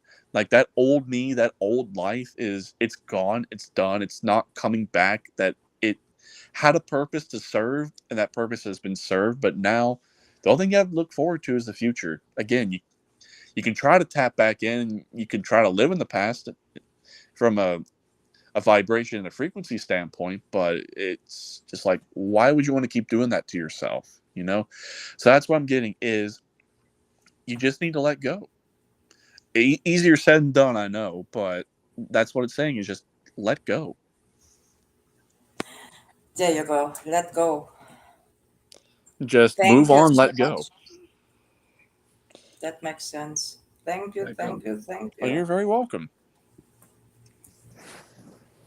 Yeah, a lot of people are having to go through a very detaching phase, and that's just part of our ascension, that we can't have this new world and this old world coexisting at the same time, that they're too antagonistical, they're too at the polar opposite ends of the spectrum, that you can't have freedom and sovereignty and wealth, abundance, and prosperity and have the complete and total opposite of it at the same time and expect it to work. That's why I've also talked about in previous shows and previous readings that we are experiencing like a mini singularity break, that this one realm of living on one universe, one timeline, one dimension, one vibration, and one frequency, that yeah, we had that for a little bit, but now where things have grown so far apart, and that we're having too much of a dichotomy and a split in reality that it has no choice but to like sort itself. So imagine you're on a train and you're coming to a train station Yeah. and you want to hop off that train and you want to go to another train. Well, that's inadvertently what's happening right now is a lot of people are going to have to really decide where they stand on different things, and whatever decisions they make, they're going to have to live with the choices and the decisions that they make here very soon, because if they don't, it's going to be made for them. It's like you still have time, but it's like if you want to hop on the train to 5D, you can do that, but once that train has left the station, that there's going to be like barriers put up between all of the dimensions and timelines and vibrations and frequencies that you can still go there, but it's like it's going to be very difficult. That's why whatever it is you want to do and whatever it is you put your focus to right now is going to be infinitely magnified, because everything is in total free fall and in total free flow. That's why it's so hectic and so chaotic, because it needs to sort itself right now. So Yeah, that makes sense. So I have to let go of the past. Tell them, forget it. I'm done with that. I'm here. exactly. So, and again, you're not alone in that regard. A lot of people are having to have these moments. Yeah, that's the thing is when you look right now what is going on in the world, you see with all the politicians and everything, it's kind of a what the heck. My time Exactly. was better. You see, the 70s, 80s happened, happened that. I know. Right. But were they actually better? We as a children, we saw them better. We didn't have these gadgets and everything. We don't need it. We Right. don't I have know. computer and telephone and cell phones, and I grew up without everything. Right. And that's kind of what people are longing for, and that's why this new ascension to 5D, when we get there, it's going to be oh so familiar, but yet oh so different. So like all of the good things from our past will continue to go forward. So for example, right now a lot of people are feeling nostalgic, that they want to bring in a lot of good memories from the past because it served them to some capacity. So what's going to happen is when you bring a lot of the old stuff from your past that is beneficial for you, that you'll be able to take that as like a basis and a foundation to build something bigger and better on. So for example, I wouldn't be surprised if there is like a huge resurgence in things that made movies great, or music great, or automobiles great, or technology great, or morals and ethics and philosophies great, that we'll still have the old foundations of what made them good, but they're going to go beyond what they are now. So they're going to go to whole new levels. So think of it like a new renaissance is on the cusp. We're on that cusp of the second renaissance to usher in the new golden era. So there's going to be a re-exploration of different things from the past to see, okay, we tried this in the past this way and it didn't work. So what happens if we try different things in the future to see if maybe just by fine tuning or tweaking certain things that we Yeah. make things different and make things better. So when I've talked about Nasara Jasara is that it's the new financial system, but it's also going to be very useful for a variety of different ways. So for example, going back to a new currency, back to asset backed currency, well, gold and silver have been used as currencies for thousands of years, and they're tried and true that it's something physical, it's something that has value, that it's always going to be valuable as it was thousands of years ago, as it is today, even in the future, whether it's like using it for currencies or using it for technology, or and even in some cases, if you go back and look at the story of the Anunnaki and how they needed gold to repair their atmosphere, well, gold can repair atmospheres, and then with colloidal silver, silver can be used as a purifier and also as a disinfectant. to where that goes back to the old lore of with vampires you can kill them with silver bullets. It's because silver would purify them. So That was a werewolf. exactly. So just to get to where I was going with it, let's not drag it on too much. So Nasara Jasara is going to be capitalism and socialism, the best of both, but with a fine new school twist that instead of being in the lack and the fear and the control base, that it's all going to be about sovereignty and the truly infinite wealth, abundance, and prosperity that is existence itself. That limitations on power and authority of the people, their potential, that's not going to be it going forward. So don't be surprised if we see so much wealth when it comes to finance capital that where we've had a bad relationship with money in the past, that now since we're going to have so much of it, we won't know how to rationally and intelligently spend it, that there's going to be enough for everyone to live whatever life you want. So if you still want to have like a frugal, humble existence to where, like, you know, you get a nice house, a nice car, but yet nothing really too standoffish or fancy, fine. And then if those who want to have like the rich, luxurious lifestyle with the nice cars, the nice mansion, lots of money in the bank, that there's going to be enough for everyone to do that. And you won't have to do it through dishonest means. That all you have to do is just put your best foot forward, put in time and effort and work, and whatever it is you want, you shall achieve. That's on the capitalistic side, that there really is no incentive to have to go to like the stock market to manipulate stocks to have unlimited capital that way, or to go to the Federal Reserve and have them print money into oblivion to where it's like, hey, I'm in a financial dire strait, Federal Reserve, can you print me up $1 billion? And the chairman of the Fed says, okay, I'll print you your $1 billion. And then however long it takes to print you $1 billion, here you go, here's your $1 billion. No, that way of manipulating and controlling people, that is gone.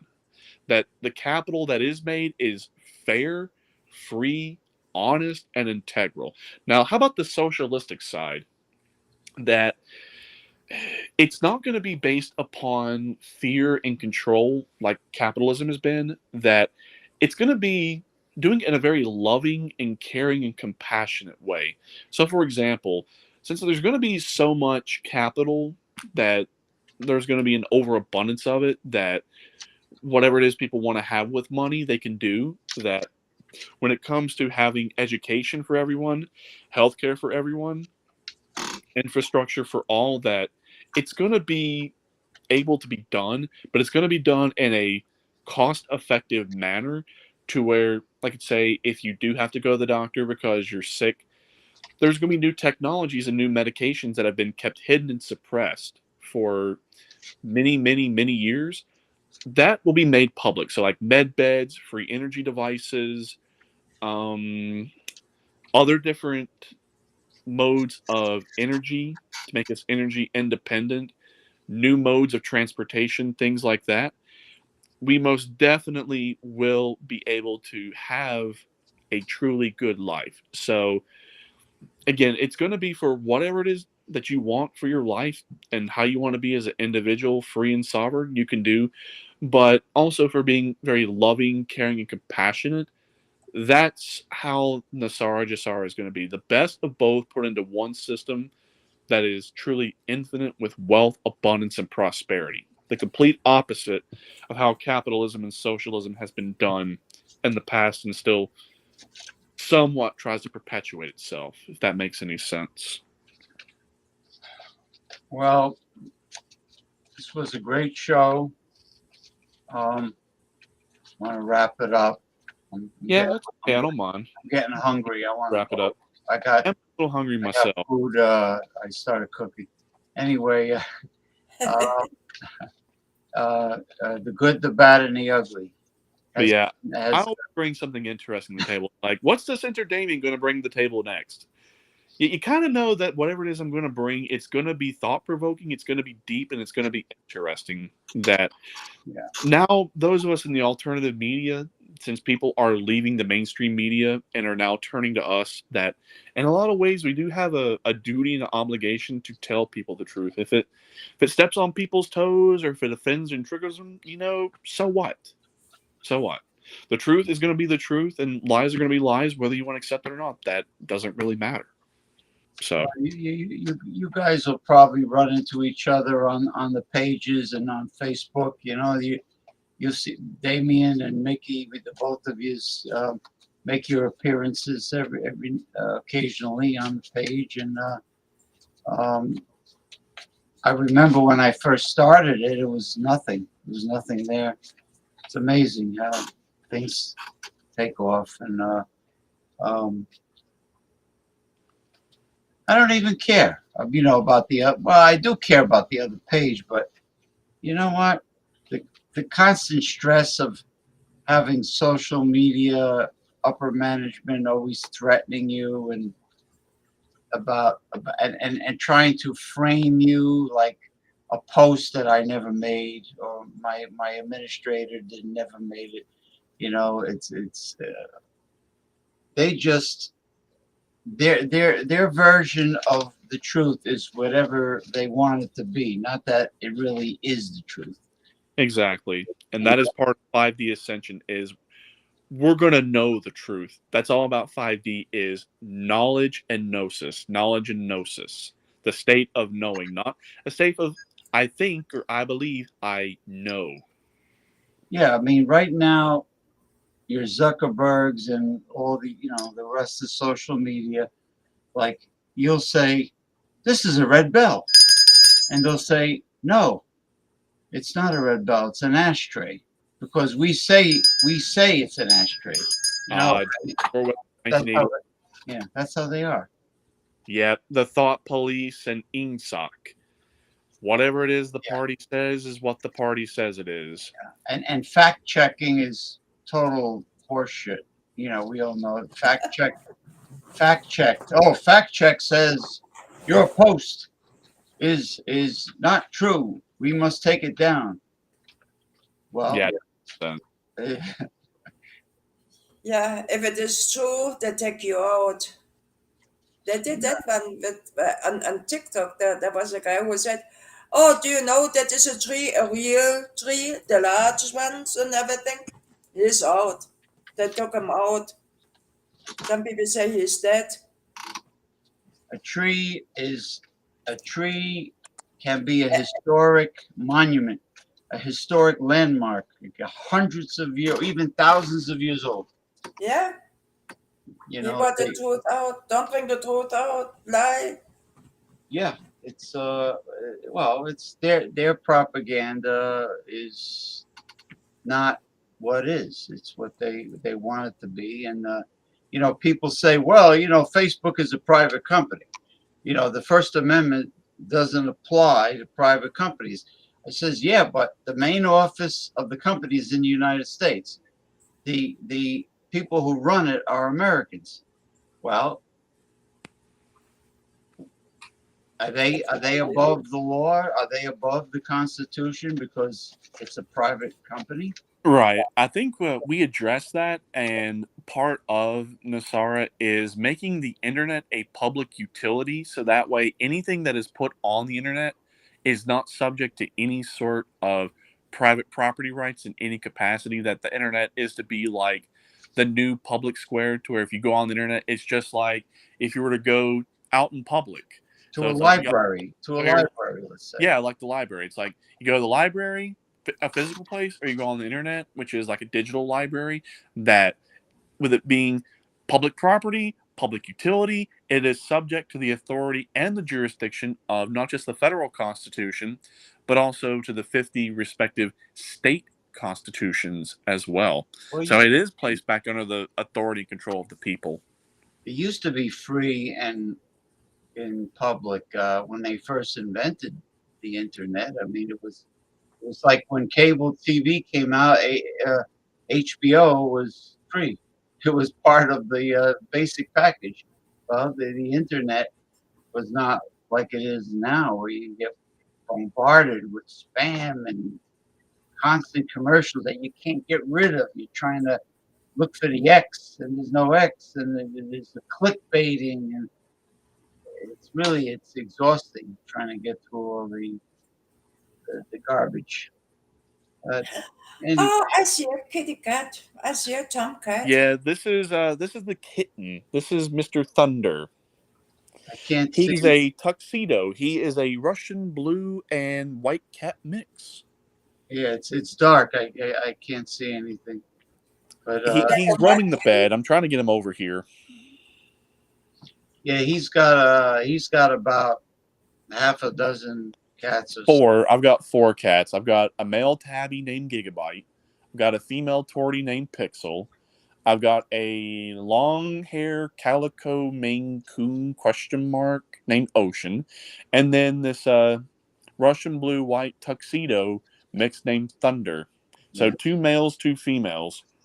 Russian blues are pretty. You know the Siamese cat has the closest personality to a dog, they say. Yep, they do. You can actually put I don't know if they like it, but you could take them for a walk on a leash, I hear. You can, and depending upon what kind of Siamese you have, sometimes they're not very bright. Sometimes well, they're vocal. I know they're very vocal cats, and they have blue eyes usually, and they yeah, sound like they have a distinctive meow. You know? They do, and cats are most definitely way more intelligent than dogs. So to put it in perspective, we can wrap this up. So if you really want to see the intelligence of cats versus dogs, here's the intelligence level of both. A dog will realize that if it is disciplined, it knows not to do that, period. A cat will be smart and be like, oh, don't do it while the humans are around. If the humans are not around, I can do it and not get disciplined. That's the intelligence of a cat. Yeah. Oh no, like, it was proven that they exceed dogs in intelligence. The only thing that bothers me is if you live alone and you drop dead, the dog will lie there in mourning, but the cat will start eating you.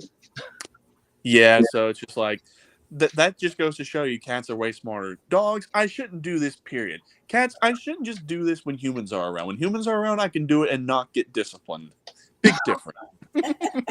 That's why you can't discipline a cat. It's like, yeah, you can discipline them and they just won't do it while you're around because they know it displeases you because you're around. But if you're not around, it's like, well, I can do this and not displease them. Like you say, get off the counter, get off the counter, get off the counter. Hey, spray bottle, shh, get off the counter. But when you're not there, they'll be on the counter. Exactly. They figured it out. That's why they're smarter. Yeah. But anyway, well, it's great that you two finally met, and we have a new a new participant. Nice guy, he seems like. Texas Storm Chaser, 69. And he's going to, I directed him to the channel, and to the page, and he's definitely, once he sees how many stores are out there online, there's a lot of them, metaphysical stores. And yeah, I need to send you the one that we have here in Kingsport to see if there's something that catches your eye. Yeah, you told me about that. That's where you got the Marseille deck for only $7. No, actually, I got that at Books A Million. The actual metaphysical store called Dilly's that's in the plaza on Northeastman Road. Dilly's. I figured out their store hours, so they're open practically every day, only until about 6 o'clock. So, okay. Yeah, I like those stores because they smell so nice. You got with the incense. The incense, yeah, they smell nice. I got so much freaking incense and everything, but I can't burn anything because the no smoke is allowed in this building. I can tell you my smoke alarms are very sensitive. If you open up even the oven and a little bit of steam comes out, it triggers it. Beep, beep, beep, beep, beep, beep, beep, you have that kind of smoke. That's what we used to have in the other place. But this one is, a nice one, and it only goes off when there's actual smoke. Yeah, anything gets near it, whether it's even just steam or water, it goes off. Oh my God! I remember the old days. If I take a shower, it would go off. I mean, you know. Yeah, I had that happen in a Holiday Inn Express hotel room one morning.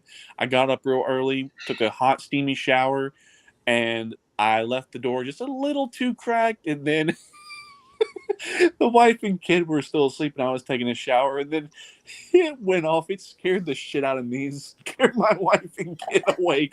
I'm like, well, I think I just gave the whole hotel a nice rude wake-up call. It's like, Must have been winter time. Was it winter when you took a hot, steamy shower? Summer. Oh, it's summer. So yeah, I'm like, hi everyone. I'm the one who set off the smoke alarm, taking a hot steamy shower. I don't know if you want to be awake at this time, but you're awake. Good morning. Yeah, I cooled down the temperature. Like now, I put it down to maybe like 75 or 70. Yeah, about 75 degrees. Yeah, I've never seen my wife spring out of bed so quick. She's not quick to get out of bed, but I could just imagine, because when that thing went off, it made the loudest, sharpest, most ear-piercing sound you have ever heard. Well, that's And how they are. Yeah. I was guaranteeing she was probably laying there sound asleep, and then that thing went off. Bing! Probably just sprung up as if she just heard taps at the military. Well, that's how they are now. The new ones are piercing. It goes right through your skull. Yeah, and I don't like it. No, it frightens you. If you're sleeping, forget about it. It'll scare you. But all right. Yeah, just figured to end the show on a good high note with a good laugh. Yeah, I set off the smoke alarm with a hot steamy shower. Thank you, Mickey. You're more than welcome. Anytime you want to come on the show, Welcome. just let me know. And Damien is a regular. Yeah, so I'm gonna go get me some food. I'm gonna get me a beer after the day I've had. That's good. That's good. Oh yeah, with the Looney Tunes on the road. Oh yeah. Ugh. All right, everybody. Have a good night. Yep. See y'all next time. Bye. I have the two. I have a bratwurst and a knockwurst in the cast iron skillet. So. Yeah. All right, Mickey. Thank you. And You're welcome. Thank you. Yeah, you're welcome. Anytime you want to come, just let me know. Oh, sure, absolutely. Next week. Next time? Yeah. Next week is good. Next Saturday. You know what? Okay. Yeah. I'll be on next Saturday. Okay. Have a good night.